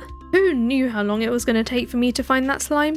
Literally 2 in-game hours, and my sword skills were so great that I ended up with a bonus jar of jelly. I took these straight over to the wizard. I got the usual reward we expected, but I wanted to know what would happen if I tried to give him another jar. Wrong person? Who else would want this? We all know it's going to disappear tomorrow anyway, sadly, so obviously I'm going to have to immortalise this moment with a sign to display on the farm. The tap on the mystic tree had something for me this evening. I've been wondering how to get hold of this mystic syrup for ages. I just had to find out about that treasure totem. This summons a ring of dig spots around you, but I wasn't expecting to get quite this many. This could probably help with finding certain artifacts, but I'm disappointed to inform you that this was the only one I ever made. The crop fairy worked some magic for us overnight, so on day 150 I could harvest a few of my crops a little bit early, but I left the blueberries because I'd rather they'd all be done at the same time. It was a super lucky day, a perfect day to spend in Skull Caverns. I've been missing this place, and I still have some monster slayer goals to meet. I found a new trinket on a treasure floor, the fairy box which summons a fairy to heal you every now and again. Oh, how I could have done with this in the One Life challenge. Who am I kidding? Nothing can save me from myself sometimes. I'll save the rest of it for the loot review, and I did make some good progress on some of the monster slaying, but I didn't hit any new goals by the time I passed out on floor 119. Hilarious. What the heck am I gonna do with 2 spare auto grabbers? Anyway, I'm happy with the hundreds of ore, the crystallarium and the prizzies, but these trinkets are starting to cost me precious backpack space. I've been slacking on these trash can upgrades, so I've lost out on loads of potential cash every time I have to throw away the extra trinkets. They're worth $1,000 each, by the way. I went right back to the desert trader with all the omnigeos from yesterday, as well as 3 prismatic shards for artifact troves and a weekly magic rock candy. This did make me a bit late to the luau, but chatting with everyone, they didn't seem too mad. I dropped my best quality purple mushroom into the pot, another unforgettable soup cooked into everyone's memory. On day 152, I dropped off all of those Skull Cavern ores in the mines, and got some more iron going before redeeming the prize ticket for the prismatic slime. Always happy for a bomb top up for Skull Caverns. I gathered some beach forage for crab mating season on my way to Ginger Island with a banana for the gorilla who owes me some walnuts. The afternoon was for some volcano adventuring.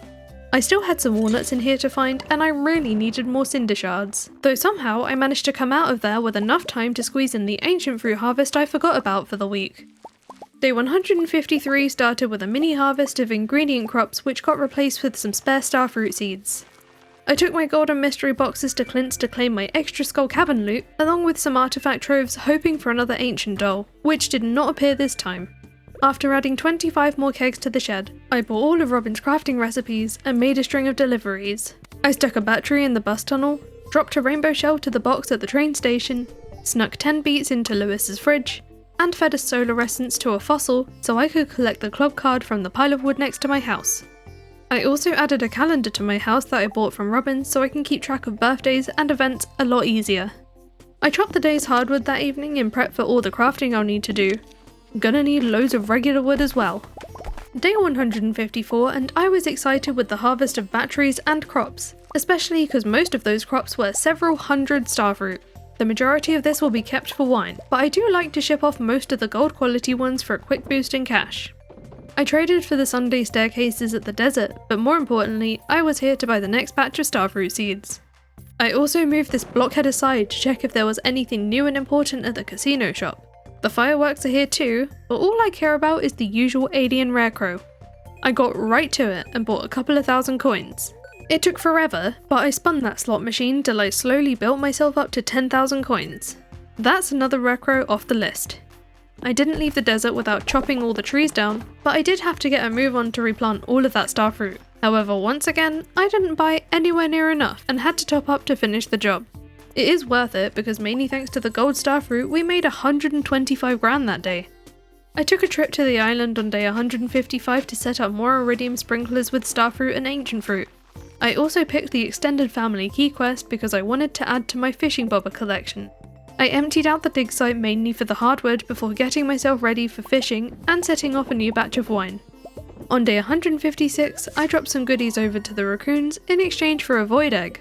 Sorta wish I waited for this one before buying one now. I was then planning to catch Robin at her counter on her way to the exercise class, but she had the audacity to be leaving early for a vacation day. I really wished you could just leave her a note with the order via this menu or something.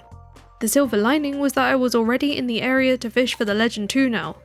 It took several fish to show up. This one wasn't it, but it had a golden treasure chest, and inside was a star drop tea. I am all about this better loot. I got it on the line a couple of hours later. Now, I'm well aware I could have shoved this into a bait maker to catch more and make a whole bunch of money, but I'm quite simply not going to put myself through that. I wanted to move on to the sewer fish, but my tackles had broken, so I came back home to make a couple more trap bobbers. I'd also now gained my 4th mastery level. I went with farming this time because how awesome is it that we can now use the new iridium scythe to harvest crops without the mod now. The other stuff is cool too, of course. I used the opportunity of being nearby to catch the Glacier Fish Jr. on my first cast too, and it came with treasure. It took most of the rest of the day to encounter the radioactive carp, but the late hour didn't stop me from squeezing in the capture of Ms. Angler that night. On day 157, I brought the hot pepper to Pierre that he was after on my way to the beach to catch the son of Crimson Fish. This was the last one I needed for that key quest. I paid Willie to take me to Ginger Island because I had to balance out all that fishing with a volcano run for the goodness of my soul. I got my first golden animal cracker here. I'll show you how these work later. And I also found one of the secret notes I was hoping for, but other than that, treasure-wise, this wasn't exactly my favourite day. On day 158, I made my very own mini forge so that I don't have to make my way all the way to the volcano to enchant or forge my tools and weapons anymore. I picked Lint to receive my first animal cracker. These permanently double the animal produce of the animal, and they can only ever eat one. Except pigs. They don't work on pigs. What I didn't know is that they apparently also work on fish ponds. I also went ahead and smoked those extra legendary fish to sell because it's better than them sitting in a chest. Once I grabbed the few crops from the farm, I brought all of my books to Marcelo to see if I wanted to trade them. I got myself some artifact troves and some mystery boxes, then ended up reading a few of these spares because the XP contributes to my mastery level. I finally bit the bullet and read the Mapping Cave Systems book, and I also spent 50 grand on the Queen of Sauce cookbook because there was no way I've remembered to get all the recipes from the TV. I also grabbed Horse, the book, and Doll Slither Legs to read so I could gain all the powers Marcello had to offer. I was down to Clint's from there to open the artifact troves. I didn't get the ancient doll I was hoping for, but I did get the rare disc which I need for the museum. I did not want the unthrowawayable reward though. Wandering back through town, I dug out a trash catalogue by George and Evelyn's house which grants me access to some trashy furniture. These unique catalogues are great for when you're decorating within a theme. Having got another artifact book, I could trade for 3 more troves. Still no ancient doll, so I moved on to the gold mystery boxes. The regular ones I'll be doing something with later. I wanted to try for that house upgrade again, but Robin was still missing. On a random Thursday afternoon? Why? Pierre was out too, but at least I could still buy the crafting recipes I wanted and the fruit trees I needed for shipping. They'll each get a spot in the greenhouse. Then I occupied my evening with some little farm chores. I used my iridium scythe for the first time the next morning to cut some hay. Kinda forgot about using this for crops. Robin was actually working today, so my house upgrade was underway at long last, but it cost 65,000 gold. I swear this used to be 50. That's some inflation. Anyway, I came back home to fill my backpack with some very nice things and made this a gifting day. I didn't even realise that I was without the tea sapling recipe now that I'm not reliant on them, so seeing this cutscene so late was a little bit of a weird moment for me. A birthday gift to Demetrius completed that friendship. I got Pam's done too with one final parsnip, and I didn't forget about Sandy in the desert either. All of these made for a lot of running around today, but it's gotta be done. Back at the farm that night, I made some final prep for the upcoming trout derby, and this time I wanted a head start by camping out here overnight, only to find you can't do this with a festival here the next day, so I guess I didn't miss this camping opportunity last year after all, but to get as close as I could, I just camped at the bottom of my farm. This meant I could get my first cast in just 20 minutes into day 160. No idea how these other people beat me here, but whatever. Annoyingly, I had to run home shortly after because I forgot to bring the extra treasure bobbers, and I thought some spicy eel might also help. But from last year, you already know how this day is gonna look. Instead of trading in each tag as soon as I got them, I saved all 16 I found until the end of the day. Though annoyingly, you can't just get all of your prizes in one quick swoop like you can at Squidfest. I had to sit and trade these all in one by one, and honestly, at this point, a lot of these things didn't feel quite so worth it. In fact, I didn't even bother with the second day of the trout derby, but I still came to the forest to upgrade my regular mystery boxes to golden ones for the chance of some better goodies at Clint's. The weekly ancient fruit was ripe again, a perfect time to test out my iridium scythe for crop gathering. So satisfying! But before going to grab the iron fruit, I traded for my weekly staircases and bought a few more starfruit seeds from Sandy. The rain on Ginger Island wasn't stopping my farm work here, and the perk of this weather was knowing that Leo would probably be at home to receive a gift. It made clearing out the dig site a little bit more unpleasant though.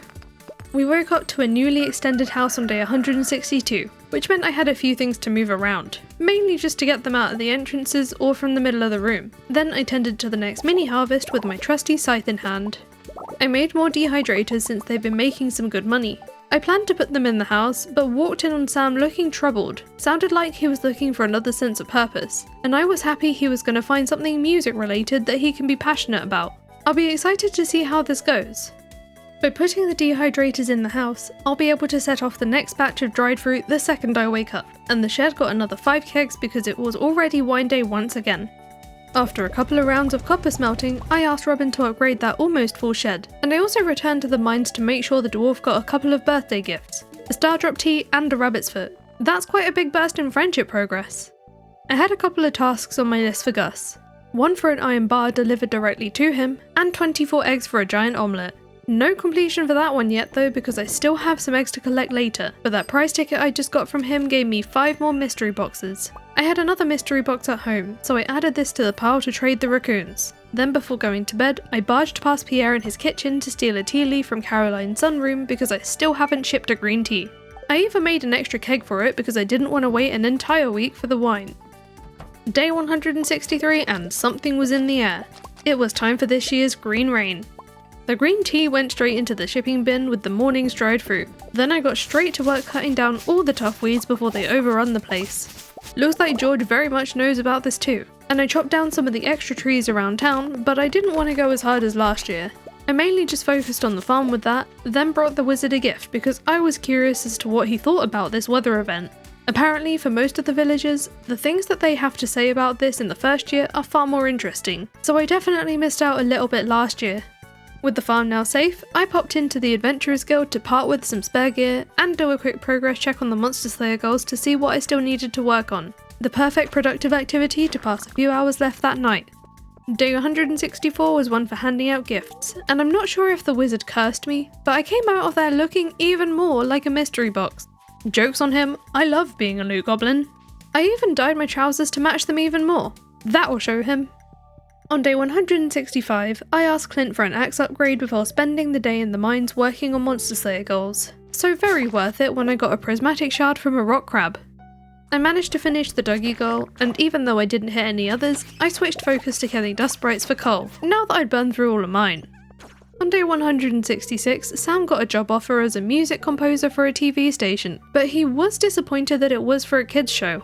It's not quite what he had in mind, but I told him to just think of it as a stepping stone for now, and maybe he could even ask his little brother for help. I turned on the mine shrine to get the harder version again, then collected my next prize ticket in town because I'd picked up the remaining eggs for Gus's omelette earlier that morning. The prize was just a couple of fairy dust, but that brings me closer to some artifact troves I've had my eyes on. I also cleared a couple more quests from my journal, then it was over to Ginger Island to clear weeds. I can't tell you why I didn't harvest any of the fruit here, but then I proceeded to spend time at the dig site panning and clearing the place out. I was appreciating the bones here for the fertilizer. For the nighttime, I decided it was time to make progress on the Void Spirit Monster Slayer goal. I didn't hit it tonight, but I wanted to get somewhere before the mines get harder tomorrow. On day 167, I fished for a sturgeon to turn straight into bait so I could go out and get some more. It was only a matter of time for me to get fed up with that, but I also wanted to get to Robin's before she closed to ask for a fish pond. This is going to be home to some sturgeons because I still haven't shipped any caviar yet. Even though all the farm starfruit was ready, I decided I'll ignore this till tomorrow and took a stroll to the wizard to hand him a gift, not realising he'd already had 2 this week. Robus happily accepted one though, as did the raccoons, who thanked me with some fairy dust. The last day of summer meant there was an abundance of starfruit to gather and replace with disposable seeds to hold the sprinkler spots for the new season tomorrow.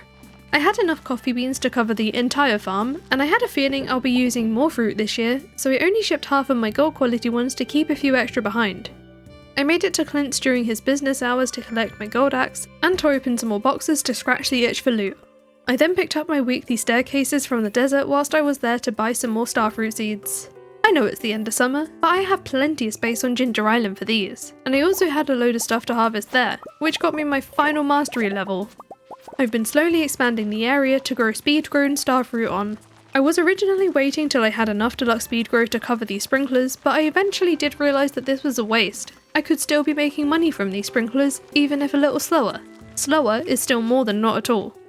I made it back to the valley in time for the Dance of the Moonlight Jellies, where I bought a seafoam pudding, chatted to everyone here, then saw off the season with a show on the pier.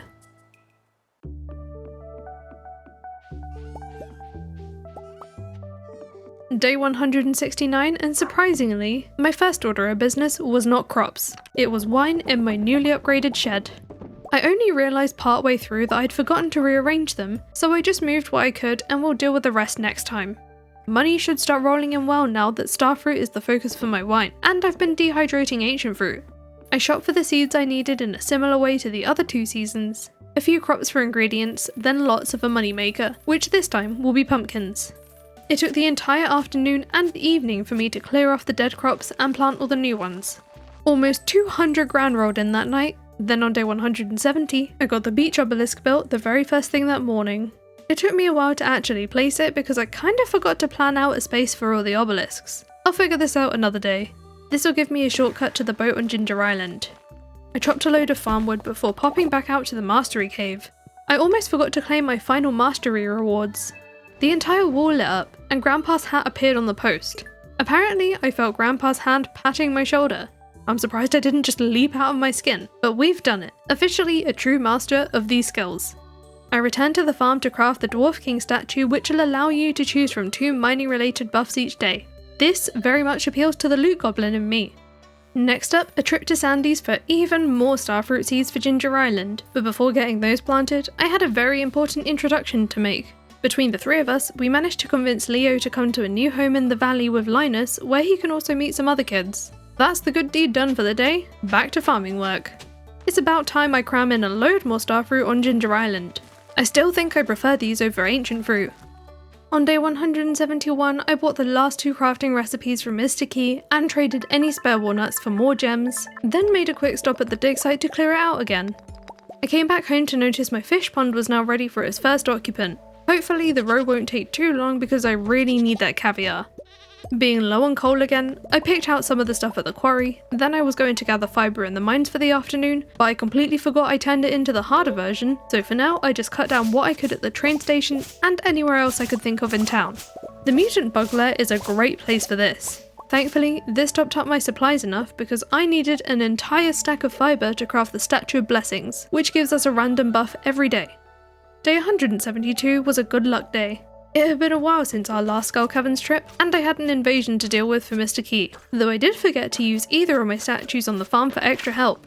Given the multiple magic rock candies, I'm surprised it took me till 10 PM to hit floor 100, and I made it down another 31 where I passed out for the night. Get ready for that loot review. More interesting than what I do have here were the numerous trinkets I had to throw into the trash, and I still only have a copper trash can. I don't know how I still haven't upgraded this. I also threw away every single hat I found. Nothing else besides the mystery hat is worthy of a spot atop my skull. The 2 iridium sprinklers got their place on the farm. There's me counting the tiles since I'm not using UI Info Suite. Then I got yesterday's iridium smelting up at the mines. Some of the Omni Geodes got traded for artifact troves at the desert, which went straight to Clint's to smash open. Finally, another ancient doll. And that's an auto petter in a mystery box. Love to see it. That ancient doll didn't see the outside world for very long because I ran straight to the mines to try and drop this in the water correctly this time simply by interacting with it. That was slightly terrifying, but I got gifted with something shiny which might look familiar to the Terraria players here. I carried it through the farm for a quick few chores on my way to the wizard's basement, where I plonked the faraway stone on the branch and witnessed something magical. A little cat strutted out of this portal to the world of Terraria to give me a special weapon called the emmalutionyt. This is a weapon from Terraria that I honestly don't know too much about yet because I haven't come across it in my own playthrough, but honestly this crossover makes me so happy, and there are Stardew items in Terraria too. The wizard was not best pleased when he found out what I was up to, but I don't care, that was so worth it. The emmalutionyt isn't exactly a great weapon for this point in the game though, but I will still treasure it. I wanted to plop it on a table at home, but I forgot you can't do that. Oh well, I better move on from that so I could hand over Elliot's birthday gift before the day was up. But for me, the day was not over until I added even more iridium sprinklers to the farm, and the next morning I added some scarecrows here. Today's blessing spawned a prismatic butterfly somewhere in the valley. I wanted to go and find it, but I had a lot of ground to cover, so I had some crab cakes for breakfast with a very strong coffee and zoomed out so that I could see more of the area. Time for a long old sprint around the valley. Annoyingly, after covering the entire map, I just couldn't find it. I wasn't able to find it reviewing the footage either. Maybe next time. I did keep trying for the entire day though. On day 175, I chucked a diamond at my sturgeon for breakfast before catching the boat to Ginger Island for Ancient Fruit Day. This top-up came in just in time because I was pretty much out of the stuff for the dehydrators. Gus got a not-so-fresh lobster to cook with, then I took my weekly trip to the desert to meet the trader. The wine was ready to go, so I took the opportunity to add 22 more kegs and rearrange the shed to the layout I prefer. From now on, Sunday can be my new wine day, the same day I harvest the ancient fruit. Truffle gave birth to a baby pig that night. Now I really don't know what was going on with me trying to type this, but we'll welcome Trusty to the barn. On day 176, I could harvest a few crops on the farm, but I ignored the bok choys because I wasn't up for replacing them today. I put Robin to work to build me a stable. What's the point in reading Horse the book if I don't get a horse? I grabbed a few blackberries on my way to see Marcello, though at this point he isn't selling anything I want to buy, but it was bothering me that I still had one book missing from my collection. I will confess I just couldn't take it anymore and I ended up looking this one up. Through a gap in the fence here, there's a path with a couple of obstacles. At the end of that path was a hidden golden trash can, and inside is a book called the Alleyway Buffet. I never would have found this on my own. I read that final book, which gives a higher chance to find items in the trash, and I got a new achievement. Well read. I asked Clint for a very late steel trash can upgrade, then bought a handful of bombs from the dwarf to clear out the quarry. I even took out all the trees because I really have to get ready to craft every item. On day 177, Sam played a bit of what he's been working on. Not that I could hear it, but I was glad to see he was coming around to the idea of composing for this kids show now. Over at the island, I wanted to grab a new key quest for the week, and I should have a few prismatic shards sitting around. I found one more recipe that I forgot to buy with key gems, and I also grabbed a deconstructor to retrieve materials from what I don't want to keep from the crafting achievement. The rest of this day was dedicated to gifting. Really gotta push along with filling those friendships now, and this achievement is showing we really are making good progress. Day 178, we welcomed a new horse friend. No, really. Horse friend! Something new for 1.6, we can feed carrots to our horse friend for a small all-day speed boost. But who cares about the speed boost when the animation is so cute? I dropped some supplies to our now huge raccoon family and got a star drop tea in return. Then got back on with another day of delivering gifts. I also brought Alex a pumpkin he requested for another little boost in friendship and of course the prize ticket. I somehow managed to stay focused on my task and didn't redeem the prize right away, and when I got to Robin's, I asked her for the final house upgrade to be able to get the cask recipe. I made it to the ticket machine eventually, but I don't really need these artifact troves anymore. On day 179, I had the last few gifts to hand out for the week, then spent a quick minute in the mines upgrading 2 of my furnaces into heavy ones.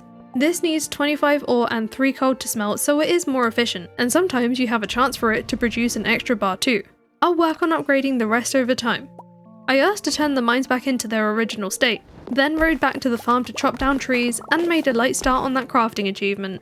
This was a good chance to show what materials I still needed to chop up on, one of them being hardwood, and I might as well pick a few blackberries whilst I'm at it. I got quite a few more things crafted that evening, and a lot of it I'll be putting in the deconstructor if I know I won't be using them. On day 180, I worked on the island farm by adding some deluxe speed grow to some of the existing starfruit. I'll wait for these to be ready before I harvest everything. I had 4 prizzies with me to drop off to Mr. Key, but to my surprise, this didn't satisfy the quest. A new evil addition for 1.6, you have to collect fresh ones. Less of an easy late game win now. I'm taking these back till I know I can get 4 new ones, just in case I don't do it in time. I took down all the trees on this side of the island, then it was back to the dreary valley to plant and fertilise some mahogany trees. Hopefully this will speed along a proper quantity of hardwood, but I'll still collect some from the secret woods, and chop down the whole of Cindersap Forest whilst I was at it to add over a stack of wood to my storage. On day 181, Sam was ready to show off his new theme tune for the Happy Junimo show to the kids. It's a shame Leo's not here too now that he's moved to the valley. No, I couldn't hear it in-game, but I have heard this song. It's on in the background right now, but it was lovely to see where it originated from, and Jazz and Vincent seem to be fans too. It looks like this little journey has helped Sam figure out what's important to him, and now I can listen to it whenever I want. Well, in theory. With some extra luck and immunity to bomb damage, I mined the day away on the hunt for iron. There was a farm full of ripe pumpkins to harvest on day 182. I'd also taken down a lot of the other crops, which meant my backpack was too full to collect some of the ancient fruit here. It was mainly the fairy roses causing the problem. I crafted another 20 kegs for this wine day, but before setting them down, I needed to go to Pierre's to drop off an assortment of gold quality vegetables. None were pumpkins because I knew I'd only get 2,500 gold for this. I then had to shop at the Joja Mart for a refill of pumpkin seeds, and rushed over to Ginger Island to harvest the fruit there too. I left the majority of the starfruit alone because I knew I wouldn't have time to replant this and all of the pumpkins on the farm and tend to the wine day duties, especially because I planned to set up these new sprinklers here. I was right. I didn't plant my last seeds till 1 AM, and I didn't even get to water the new ones, but I think they'll still be done in time. Trouble blessed the barn with another pig that night. With the name of Treadmill, I think I was starting to run out of ideas. Over 340 grand we made that night. Then on day 183, I got a bit nervous about those pumpkins I didn't water and added a bunch of regular speed grow to be completely sure. I probably wasn't going to use this on anything else anyway. I had another chance for a prismatic butterfly today, and I still grabbed the hardwood whilst out for my search. I collected my next prize ticket as I passed through town, and I accepted the fishing quest I haven't done here yet with no intention of doing it. I think both of these give the farm computer recipe, so it really doesn't matter if I ignore one of them. The prize machine spat out a houseplant, then I thought I should probably pick up my trash can from Clint. I successfully located the prismatic butterfly when I came to buy a bus ticket. This granted us around 20 grand. Really wish I found the other ones I've missed now. I did want to buy some starfruit seeds from Sandy, but she was out for her birthday, so I passed over a gift on her way out. That's another full friendship on the list, so I allowed myself a more relaxing evening with some smaller farm chores. On day 184, I received another mini shipping bin in the mail from Pierre, which went by the shed for some easy wine day selling. It was the Stardew Valley Fair Day, and I'm pretty pleased with the goods I displayed this year. I had a little wander around whilst Lewis was judging, and I noticed the layout was a bit different this time. The burgers are in much easier reach, and the animals are up at the top instead. I smashed the competition with that Grange display, then used the wheel to top up my balance some more to afford the price ticket and the rare crow. Couldn't remember if I already had this one. I did have to collect my display items the following day though. I forgot to take them with me. I also took away a Stardrop tea from yesterday's price ticket. Then when I rode out with Horace for one of my weekly gifting sprees, I was surprised to find a new good neighbour achievement. I had a feeling this had something to do with the raccoons, but when I went to speak to them, they asked me for some more supplies.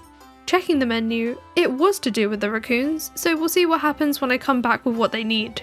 It took me most of the day to get this round of gifts out, then when I got back to the farm, I made another keg to instantly make some eggplant juice with the help of some fairy dust. I also dusted a preserve jar which already had some pumpkins pickling, so I could bring these to the raccoons who returned my fairy dust and more. When stepping out for the next round of weekly gifts on day 186, I was met with the most adorable new cutscene of the raccoon family. These are the best new neighbours I could ever have hoped for.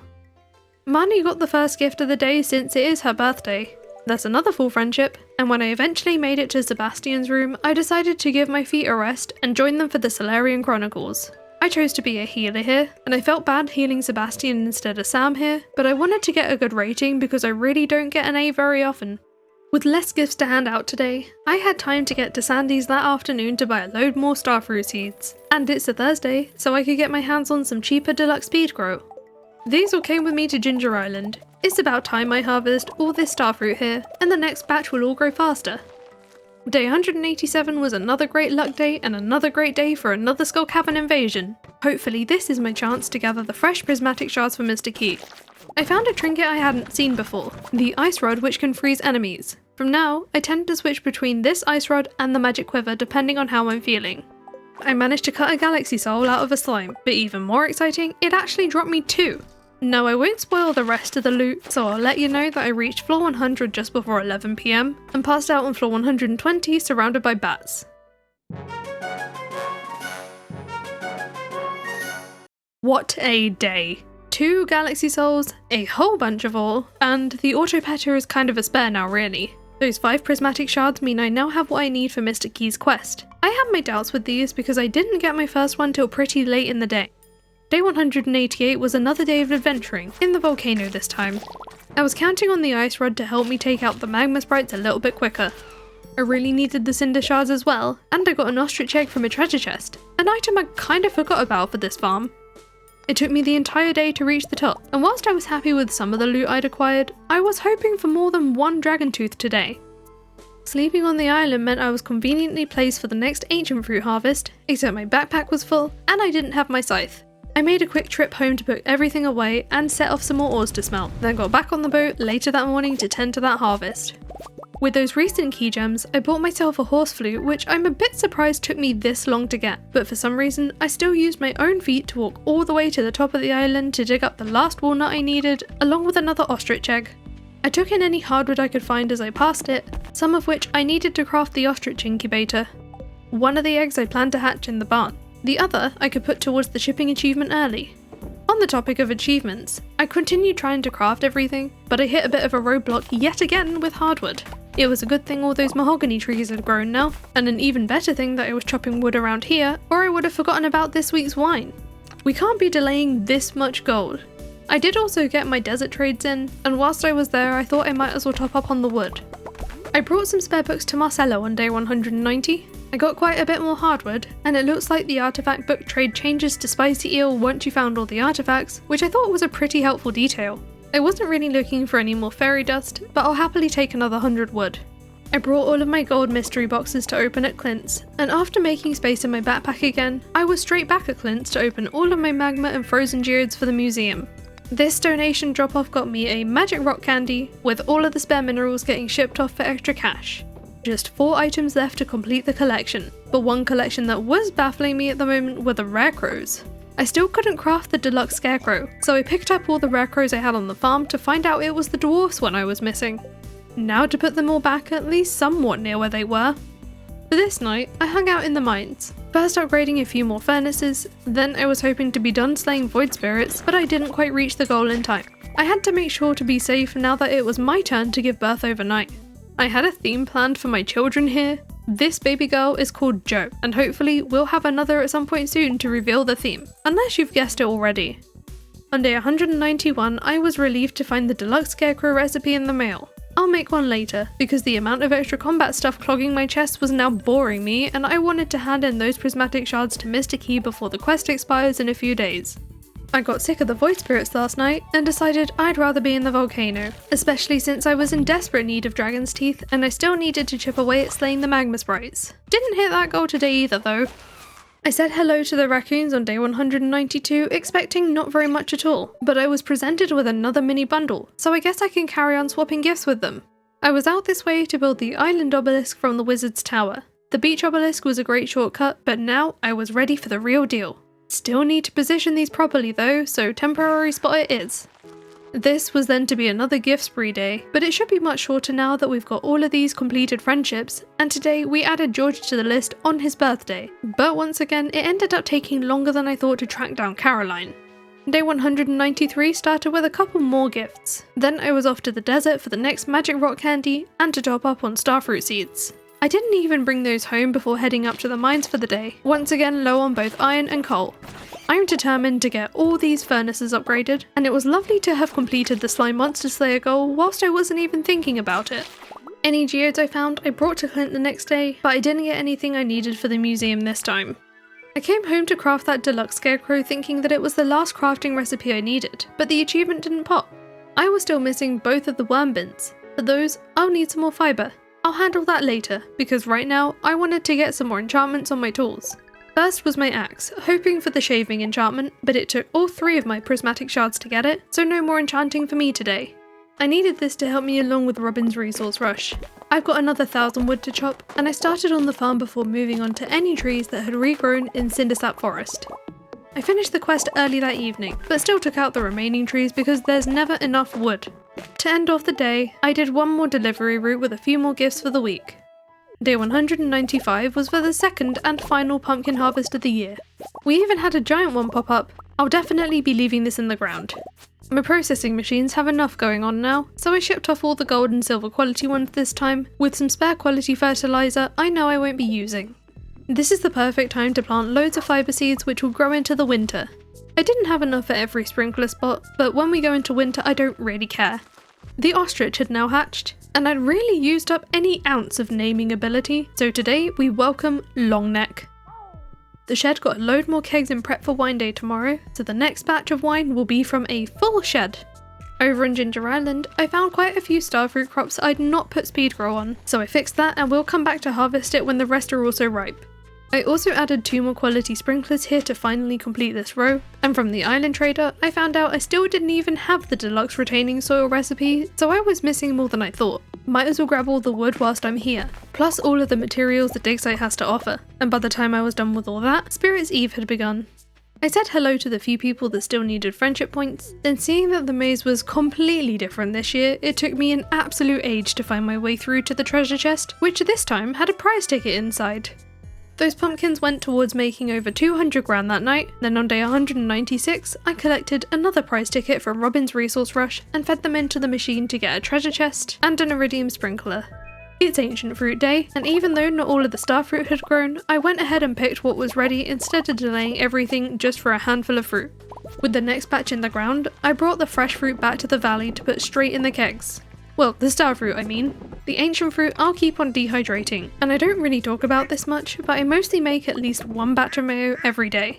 All of that contributed to an income that night of 388,000 gold.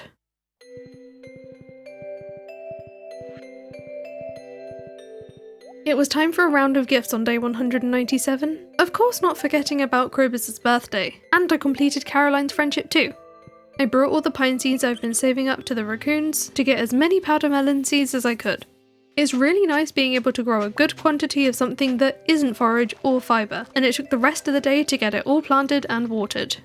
On day 198, I brought my regular geodes to Clint, having found out a couple of the pieces I need could be inside them. I got both the items I was after, which rewarded me with a crystallarium, and now that just leaves the opal and the bixite. I swear the bixite is almost always one of the last items for me. It was on this day that I had enough resources to upgrade the rest of my furnaces at the mines, and I planned to spend the day here hunting for more geodes, but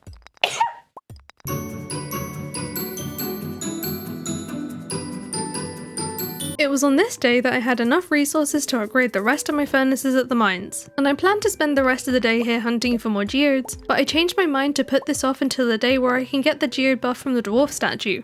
What was weird though was that I switched gears to fishing of all things. I wanted to help tackle the lingcod overpopulation, but it took ages to even bite, and I kind of forgot how difficult these fish are. Okay, this one is definitely making me look stupid, but this amazing treasure chest made up for things a little bit. I never actually ended up catching a lingcod today though, so I wasn't sure that I wanted to put up with catching another 10 any longer. On day 199, I fed the 2 golden animal crackers I fished up to my coop animals before riding out to the forest, because I decided to persevere with the fishing for one more day with the help of a seafoam pudding. My first lingcod appeared at only my second fish of the day. That went directly into the bait maker to help me catch some more. I went on to catch the glacier fish immediately after. That worked out well because now I could fully focus on the rest of the lingcod, catching my 10th one that afternoon. Thank goodness that's over. I might have been done with the lingcod, but I wasn't done with fishing today because I managed to knock out the mutant carp and the slimejack that evening. I've just got the eel, sea cucumber and woodskip to go, so for tonight I ticked off the woodskip. The others will have to wait. Whilst we were asleep, Billy gave birth to a baby goat who we named Barney. Then on day 200, I was determined to tie off the loose ends for the crafting achievement. Judging by my backpack, I missed way more than I thought, though it looks like it was actually the oil of garlic I missed of all things. And I can't believe I'm saying this, but I actually forgot to save any garlic from spring. To make that happen this year, I was gonna need Pierre's missing stock list, and I got another hopper for the farm whilst I was there. I rushed that stock list over to Pierre and bought some flower seeds because I realised I also forgot the tub of flowers recipe. And of course I got the garlic seeds with a few extra to cook with, but before going home to plant them, I claimed my prize for the lingcod fishing, which was just another pig painting. In the greenhouse, I squeezed in a few more sprinklers to house all that garlic. I'm so glad this will only take a few days to grow. Then I got a couple more gifts out for the week, not all that many now that we're so very close to finishing the friendships. For the evening, I was feeling a volcano run, partly for the magma sprites and partly to take a punt at finding the hot Java ring, which I didn't go home with today. But I did get another dragon's tooth so that I can make the island totem. Still finding forgotten crafting recipes. On day 201, I upgraded my galaxy sword to the infinity blade. Infinite power, another new achievement. The dwarf statue was finally offering an increased chance to find geodes, but first I've got a prismatic butterfly to find. Out on my search, I checked the travelling cart, and thinking about decorating in the future, I picked up one of the new furniture catalogues, the Junimo one this time. I also brought an iridium bar to the wizard for his staff, and a final gift to Kent brings us to 10 hearts. I ended up leaving the butterfly alone today to work on my search for geodes, and I might as well add some monster musk to work on some slaying whilst I'm at it. By the evening, I'd hit the rock crab goal, but I was surprised that with all of the void spirits I was killing, I hadn't got that one yet. So I popped into the Adventurers Guild to collect any rewards and check the board. Turns out I was still 31 void spirits away, and other than that I've still got quite a lot of mummies and pepper rexes to slay. Not far from the magma sprites though. I kept going in the mines to keep trucking along with some progress, but I passed out without having finished the goal, so I'll have to come back a future day. I checked the board again the following morning to find I only have 8 to go. Staying there was definitely worth it. I got quite a lot of geodes through that day, but breaking them all open at Clint's, none of them had what I wanted. I sold off what I could directly to Clint so I could take back his money, then I thought it was about time to gather some of the cooking ingredients I was going to need to cook every recipe. It took ages to find a lot of what I needed amongst my chests to put in the fridges, and once those got full, I thought I might as well just get started. I only added the ingredients for the non-fish recipes to make sure I don't accidentally use the wrong fish for the wrong thing. Once I cooked most of that stuff and the fridges had space again, I could start collecting up all the fish I needed and got going on some of those recipes too. I got through quite a lot of them in this one single evening, but I needed a little break from that, so I set up a fish smoker with a hopper for some low effort cash. I was feeling refreshed for another cooking sesh on day 203. Still not quite there. Got a few more ingredients to get my hands on, including that garlic in the greenhouse, which wasn't ready yet, but the ancient fruit was. I should probably get down to Ginger Island to get the rest of that too. Instead of more wine this week, I fancied making some juice, so I chucked some pumpkins in the kegs. Then I got the last 2 obelisks built. That's another perfection milestone reached today. They are messy, but I'll rearrange them later. I got to test one out immediately because I still needed to get to the desert for the weekly staircases. Then it was this night that I got around to killing the last few void spirits for the monster slayer goal. On day 204, I had to refill the crab pots on Ginger Island. I'm in need of a lobster for the cooking achievement, and I'll do this as often as I remember, so I probably won't mention it again, but I do use deluxe bait to reduce the chance of trash. I had a different type of fishing to do today too, because it was the Festival of Ice once again. Another win in the bag with 6 big slimy fish, but instead of the gold, I got a prize ticket. Way more fun. Collecting my actual prize the next morning meant I won 8 megabombs for my fishing efforts. I was starting to worry about whether I would be able to catch the lobster I wanted this year, so I waited impatiently at Willie's counter to buy another 10 crab pots and set some up with the others on Ginger Island. I guess I must have needed something else as well, because I put the rest in the stream on the island farm. Can't remember what I'm after, so I guess we'll be finding out together later. It was a good thing I was here anyway, because the next starfruit harvest was upon us, but I was a few seeds short of replanting this time. Nothing a quick visit to Sandy can't fix. The garlic was now waiting for me in the greenhouse. Straight to the workbench I went to craft that oil, but still, no achievement? What have I missed now? I scoured the menu again in pure desperation. It was the 10 kit and the wild bait. Good grief. I never want to talk about this ever again. Now, the cooking. One fish I was missing was a bream, and now the main ones to catch are the eel and the sea cucumber, which I hadn't caught at all on this save yet. Those extra crab pots were probably for the periwinkle, I'm guessing, and the lobster we already know about. I wanted to make myself feel better from the misery caused by that crafting achievement, so in a large bout of impulse spending, I handed over 500 grand to Morris to build the movie theatre. Yes, Morris, $500,000. I do wonder what they've done with all the stock they've been storing in here though. Day 206 and oh my god, there's the lobster! And the freshwater pots had a little bit of everything. I needed to grab some magic bait from Mr. Key's shop whilst I was here, and decided to buy 1 firework to try it out.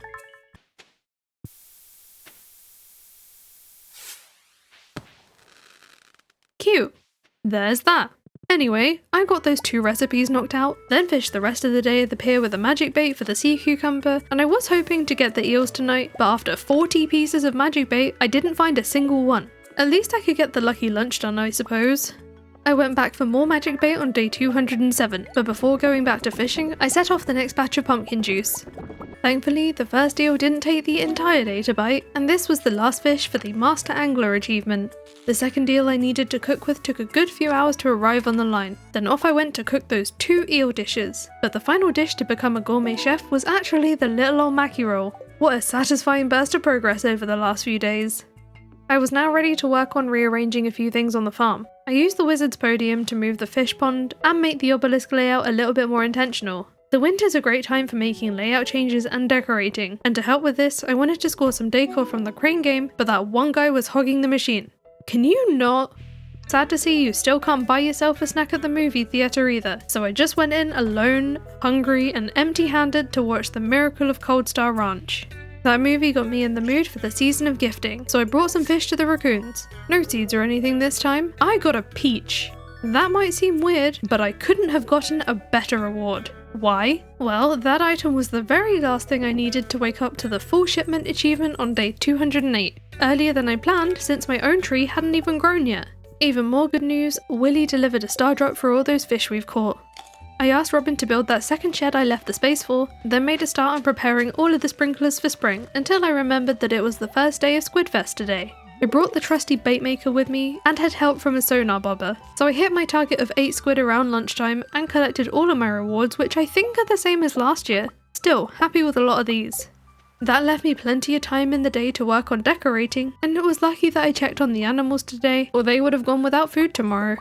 Day 209, and I was now dehydrating starfruit instead of ancient fruit for an even bigger boost in cash. I had more than accepted that I was not hitting true perfection this year because the golden clock is quite simply out of reach.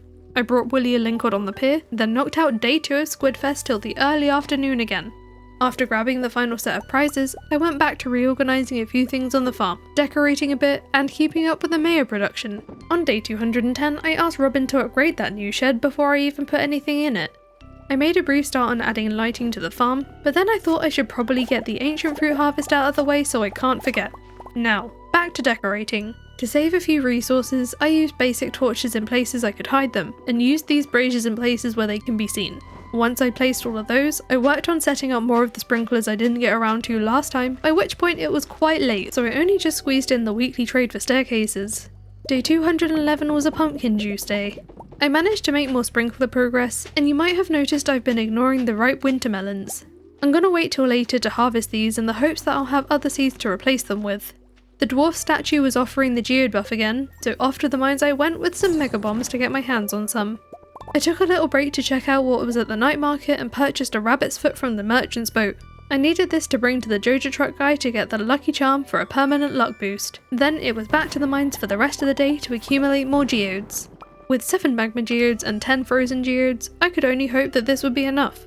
Opening them all on day 212, I did not in fact get the 2 minerals I was looking for. I no longer cared to wait for the geode buff from the statue anymore. I was going back in there. The stubbornness has officially set in. I'm getting that star drop. I was hoping Clint would still be hanging out at home before he goes to the saloon that evening, but I guess he decided to go off to the night market tonight. Ah, Clint. Another day, another disappointment. I went down there to give him a piece of my mind. Turned out I was wrong about his whereabouts. I might as well see what the merchants got, and I debated taking home the retro catalogue, but for some reason I didn't. I really don't know why, but I do know that I end up regretting this. Perhaps it was about saving money for the golden clock, because when I got home, I started raiding all of my chests for excess items I could ship, and I started giving that new shed its first kegs. On day 213, I added some fences here and there. Listen, I'm not amazing at decorating, I just feel like these add something, and I had to pop by the wizards to move the fish pond for them. Clint was now back at work, and this time the magma geode gave me some joy with the big site, but the frozen geodes let me down yet again. Just on that painful last piece now, and the dwarf statue might just give me the glimmer of hope I needed today. Another day in the mines resulted in 12 more frozen geodes. I left too late to put Clint to work again, so I returned to the farm to add another 35 kegs to the shed and planted another 85 fiber seeds in the spirit of sprinkler prep. Lovely to see a couple of giant powder melons now popping up on the farm as well. Day 214 and still no opal. I'm just about losing my mind at this point. I took the morning off that stupid geode grind to buy a load of deluxe speed grow from Sandy for the next year, as well as another restock of starfruit seeds because it was time for the next starfruit harvest on the island farm. I then spent the afternoon and evening the same as the past few days, but only came out with 7 geodes this time. I didn't go straight to Clint's to open them on day 215 though, because on this day I was feeling a trip to Skull Caverns, but not before topping up on bombs from the dwarf. I needed all of those to take down the mummies. I had loads to kill for the Monster Slayer goal, and I made sure to target every single dino I could find. I also found a lucky ring in a crate, but in going through the footage, it seems that I was so excited about this that I completely forgot to even open the treasure chest on this floor. None of that matters though, because I killed enough mummies today and continue down the floors to pass out on 140. Let's check out the loot review. Whatever was in that unopened treasure chest, I can only hope it was bad enough not to potentially have replaced the mixed seeds. But let's not dwell on that since we did find the lucky ring, hundreds of ore, loads of diamonds, and 4 prizzies. Those 40 Omni Geodes I took over to Clint's in the hope of finding that final museum piece, and now it popped from the second geode of the day. I chowed down on that final star drop in the museum. Really been missing the taste of grass. I got a lot of that iridium ore smelting before making some sort of use of those winter seeds. With the next batch of pumpkin juice ready, I felt like mixing in a batch of pale ale. I didn't have enough hops or pumpkins for a full batch of either. A quick trip to the Adventurers Guild confirmed we only have the pepper axes and magma sprites left to kill, and I collected the reward for those mummies even if I'm probably never going to use it. Then I traded in my boring old mystery boxes for better ones and got them all open for another little fixer loot. Nothing really of note inside, and honestly, nothing really of note happened for most of the rest of the day other than cramming in another 2 sprinklers on the farm. On day 217, I chipped away at the sprinkler prep with some fiber seeds. I wanted as much planting space as possible going into year 3. I then travelled to Ginger Island to gather some hardwood and cut down all of the fibre before tending to the next pineapple and ancient fruit harvest. I then returned home that night to place the last few fibre seeds to finally complete the sprinkler prep. That was until a batch of forage grew in on day 218. These got all turned back into seeds, knowing full well they won't grow in time, but you know by now why I'm doing this. With the new sprinklers in place, I could now sort of decorate this area, and by decorate I mainly mean add paths. I find it easy to get overwhelmed with all these decisions, so sometimes I do just have to throw stuff down and trust the process. And I'm not unhappy with the end result, which you'll see the full farm at the end of the video. The valley was showered in great luck on day 219. Let's go back to Skull Caverns again. We're hunting the fire-breathing variety of monster here today, and this prehistoric floor was instrumental in helping me make progress with 9 of the 25 dinos I had left waiting here for me today. The great thing about the dinos is that they don't slow down my loot hunt quite as much as the mummies would. I passed out all the way down on floor 194 without having hit the goal, but we have to be close by now. On to day 220 for the next loot review. Aside from the usual stuff, you might find it weird that I saved so many bones, and that was because I was enjoying the free fertilizer I was getting from the bone crusher. Those slime eggs will give us a good boost in cash, and we found 6 prismatic shards. I'm sure we can find a good use for these. On this day, I spent 25 grand on the Joja furniture catalogue, intrigued to see what I could add to the farm, but first I got this very unnerving warning. Adverse health outcomes? Shoddy workmanship? I'm sure it'll be fine. I gotta find a place for some of these pieces. Like, actually, this tea table might be kinda cute, but there absolutely were some more commercial things like these boxes and carts. Coming back up through the farm, I noticed the juice and ale were done. Pretty much out of hops and pumpkins, so I'm going back to starfruit wine. In hindsight now, this next bit feels a little bit wrong, but I also wanted to add some decorations from the Junimo furniture catalogue too, which I must say, the items in here are incredible. There's even a fake Junimo hut and Junimos, but for now, I just start with a couple of plants. Then, that evening, I thought I should probably make a start on harvesting some of these powder melons, especially now that I had some disposable seeds to replace them with. And surprisingly, I had enough seeds for all of them, even the spots I missed earlier around the farm. Day 221 began with an early trip to the desert to trade for magic rock candy and triple shot espressos. I then did a little bit of animal care before heading off to the Feast of the Winter Star. My secret friend this year was Demetrius, and I had a feeling the Star Drop tea would go down really well, but seeing Willy approach me as my gift giver filled me with a little bit of dread. Wow, a magnet. I really hope I masked my disgust enough here. Day 222, I was to head to Skull Caverns again to hunt down the remaining 13 dinos I needed to kill, but I was also here for Mr. Key's Hungry Challenge now that I was short on key gems again. I reached floor 100 mid-afternoon, claiming some rain totems from the chest. Then I was excited to see a prehistoric level 15 floors later, but it only had 1 lonely pepper rex. Rubbish. 70 floors later, I passed out still not having hit the goal. Let's hope the loot review can make up for this. I mean, the Yoba shirt is kind of fun, and the auto grabber would have been good if I still needed it, but I guess the most important things here are the over 700 iridium ore, most of which I'll be smelting and selling towards the golden clock. Once I put all that loot away, I fed my sturgeons a nautilus shell, then I used some of my stored prizzies to enchant my watering can, looking for bottomless. On my sword, I ended up keeping Crusader to make mummies a little bit easier. Then on my iridium pan, I got Archaeologist, which increases the chance to find artifacts. Not quite what I wanted, but by this point, I ran out of cinder shards. The perfect time to get back to the volcano for more whilst killing off any magma sprites. But treasure-wise, I was only really after the hot Java ring, which I didn't find again today. It didn't take me long to finish the Monster Slayer goal, and by the time I reached the top of the volcano, I was sitting on 58 cinder shards, enough for a couple more enchantment attempts. My first roll added reaching, which I feel is self-explanatory, but I really wish I stuck with these because trying again gave me Fisher instead. I really didn't want another way to fish. I'm stuck with this for now because of the cinder shards again. For a bit of money making effort that night, I set off a new batch of iridium bars and sold off a load of spare weapons to Marlon. Then I even took out some of my spare gold bars to ship for another small boost. Better than them sitting in a chest. On day 224, I carried out the staircase trade nice and early because I was going to Skull Caverns yet again with some monster musk this time. I had 10 more pepper rexes to kill, and I needed to find them today. Can we end the year on a high?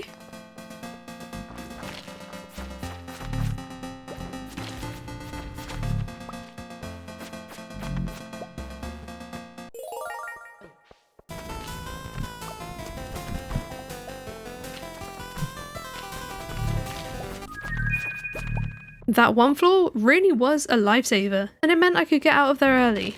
I didn't want to make this the usual type of Skull Caverns day since I didn't want to spend a load more on bombs right now, plus I really wasn't done preparing the farm for year 3. Speaking of our 3rd year, now's a good time to point out that we really do only have the golden clock left as our last milestone before hitting perfection. I don't think this will take an entire year, nor do I think it makes sense to make an entire separate video where the majority of it will just be grinding for more money. With that being said, some of you will be pleased to know that we're going to continue this video now into year 3. With one final ancient fruit harvest and starfruit replanting for the year, I went to bed making almost 380 grand. Let's kick off the brand new year with Grandpa's assessment.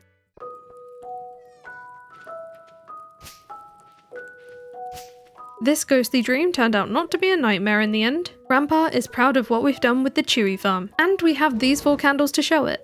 Pretty much all of my spring seeds will be coming from Sandy in the form of rhubarb, and with the amount of sprinkler space we now have, I knew I was going to struggle through them today even though they were already tilled and watered because I also wanted to add deluxe speed grow. I fertilised and planted the farm up by section instead of fertilising everything, then planting everything, so I could keep an eye on the time. And it was a good thing I did this because I had missed some of the sprinkler spots last season.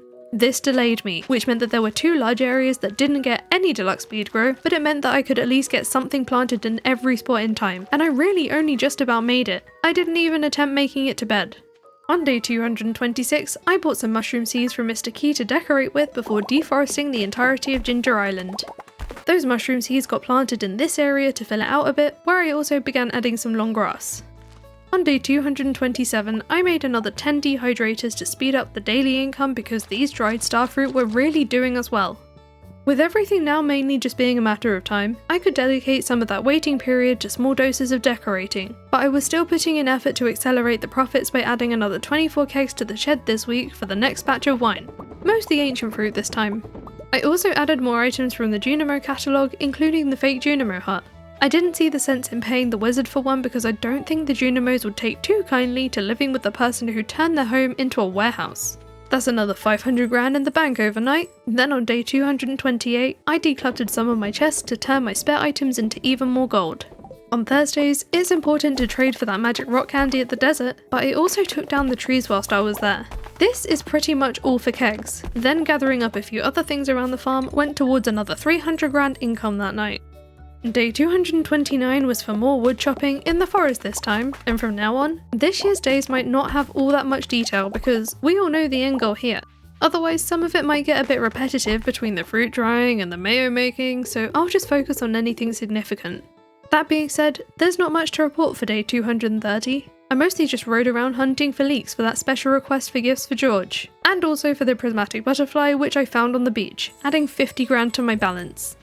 Day 231 was for the weekly ancient fruit harvest and jade staircase trade with another 21 kegs being added to the shed.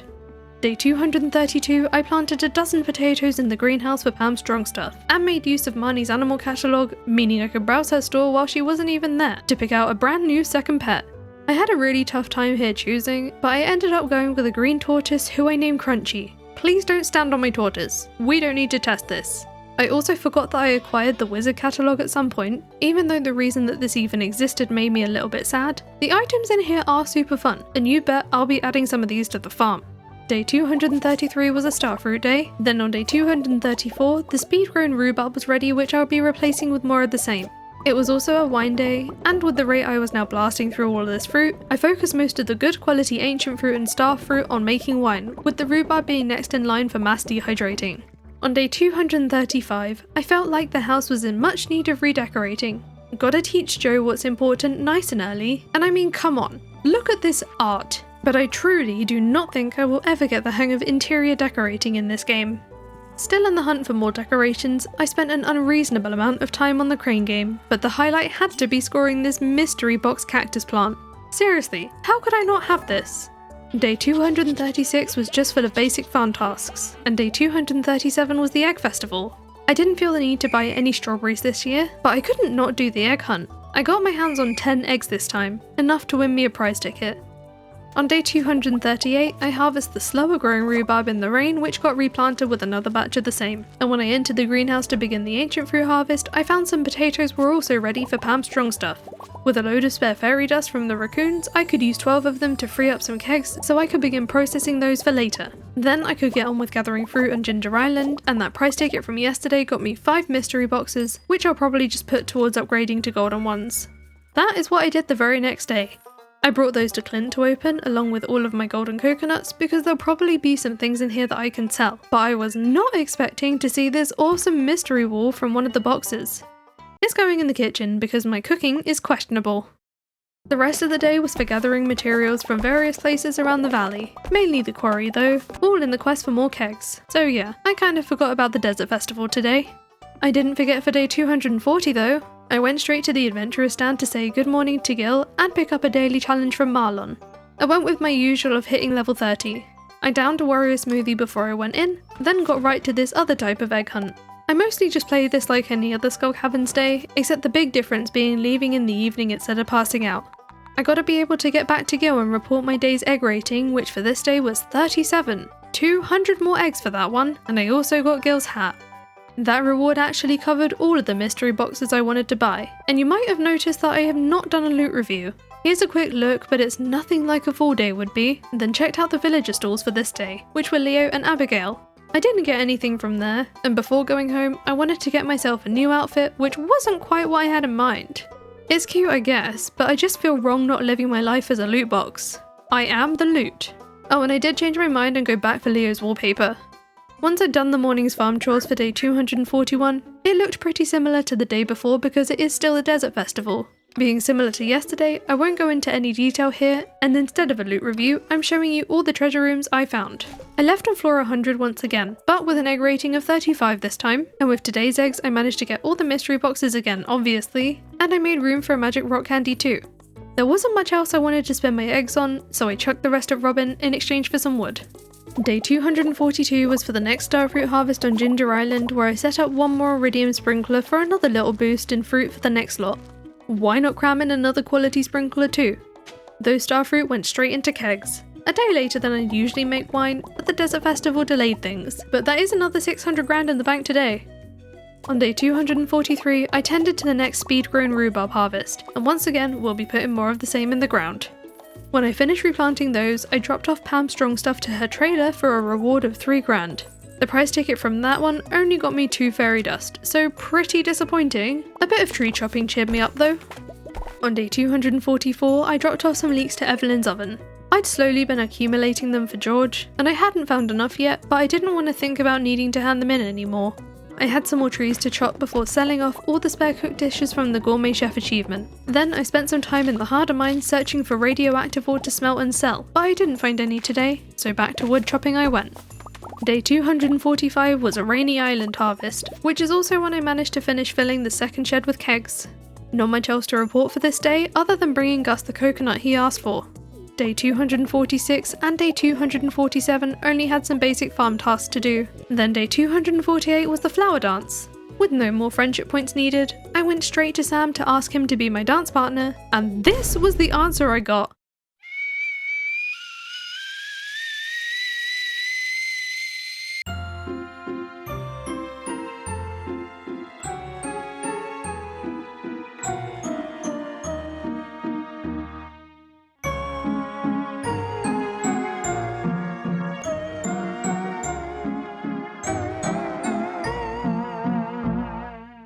Let's move on to day 249.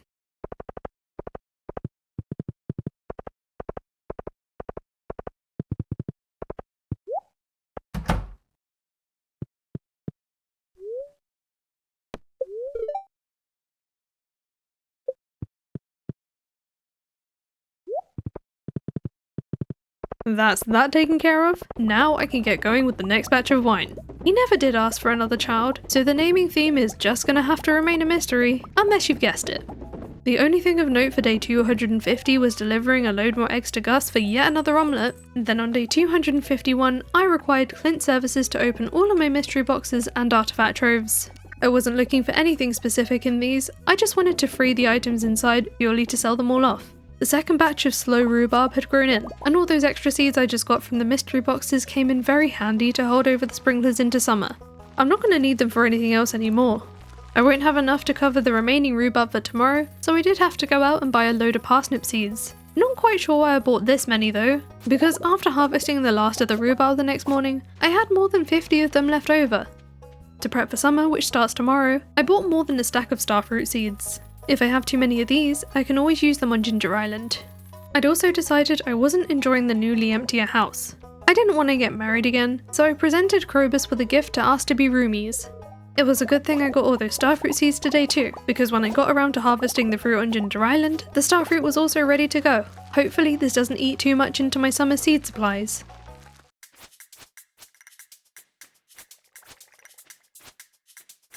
We are indeed going into another season. I've still got another few million to make for the golden clock. Now I know some of you are wondering about Fizz and those perfection waivers. For whatever reason, past me actually wanted to buy the golden clock at the time. It's worth about 10% on the perfection tracker, and a 1% waiver costs 500 grand. That means you can bypass the golden clock at half its cost, so if you've done the Jojo route, there's an option if you want to save some time. A farm full of speedy starfruit should be the best thing to rocket us towards that goal, except I kind of forgot to top up on the fertilizer last week, so most of them will be growing at the boring normal speed. Not much to tell for day 254. I tasked myself with another giant omelette, which reminds me, those gifts for George last season? I guess I never found enough leeks to complete it because I collected the donated ones from the lost and found on this day. At this point, all I'm really doing every day is making more mayo, dehydrating loads of fruit, and setting off a new batch of artisan goods whenever they're ready. The main day that really looked any different was day 259, which was this year's slime rain, because I wanted to get some extra goodies like fiddlehead ferns to sell. Then on day 251, I bought another huge amount of starfruit seeds, because today was a Ginger Island starfruit harvest, and I was gonna need all the extra seeds for the first ones ready on the farm tomorrow. From now on, I pretty much want everything I can to be produced from this starfruit, and there should be plenty to go around this season. The next wine day was day 263, which along with the dried fruit brought in another 750,000 gold. Then with the slow grown starfruit to harvest on day 264, the same day as the weekly ancient fruit harvest, I decided to go back to shipping the gold quality fruit again for a faster boost now that we're close. So that helped with adding a further 600 grand to the balance. That means on day 265, I got to pick out a spot for the big and shiny golden clock. I ran right over to that perfection tracker to see 99? Ah, friendships. Not only do I have a couple of hearts missing with Krobus, I completely forgot the divorce reset Sam to 0 again. Looks like we still have a bit of work to do. I cooked anything I could from what was in my fridge, and dumped it all in the shipping bin with a load of other stuff in my chest to gain another 300 grand. I don't plan on spending ages befriending Sam again, so I met with the shady fellow Fizz and paid 500,000 gold to waive that last 1% of perfection. Hee hee. Interestingly, it does differentiate on the perfection tracker too, so I guess let's just get some sleep.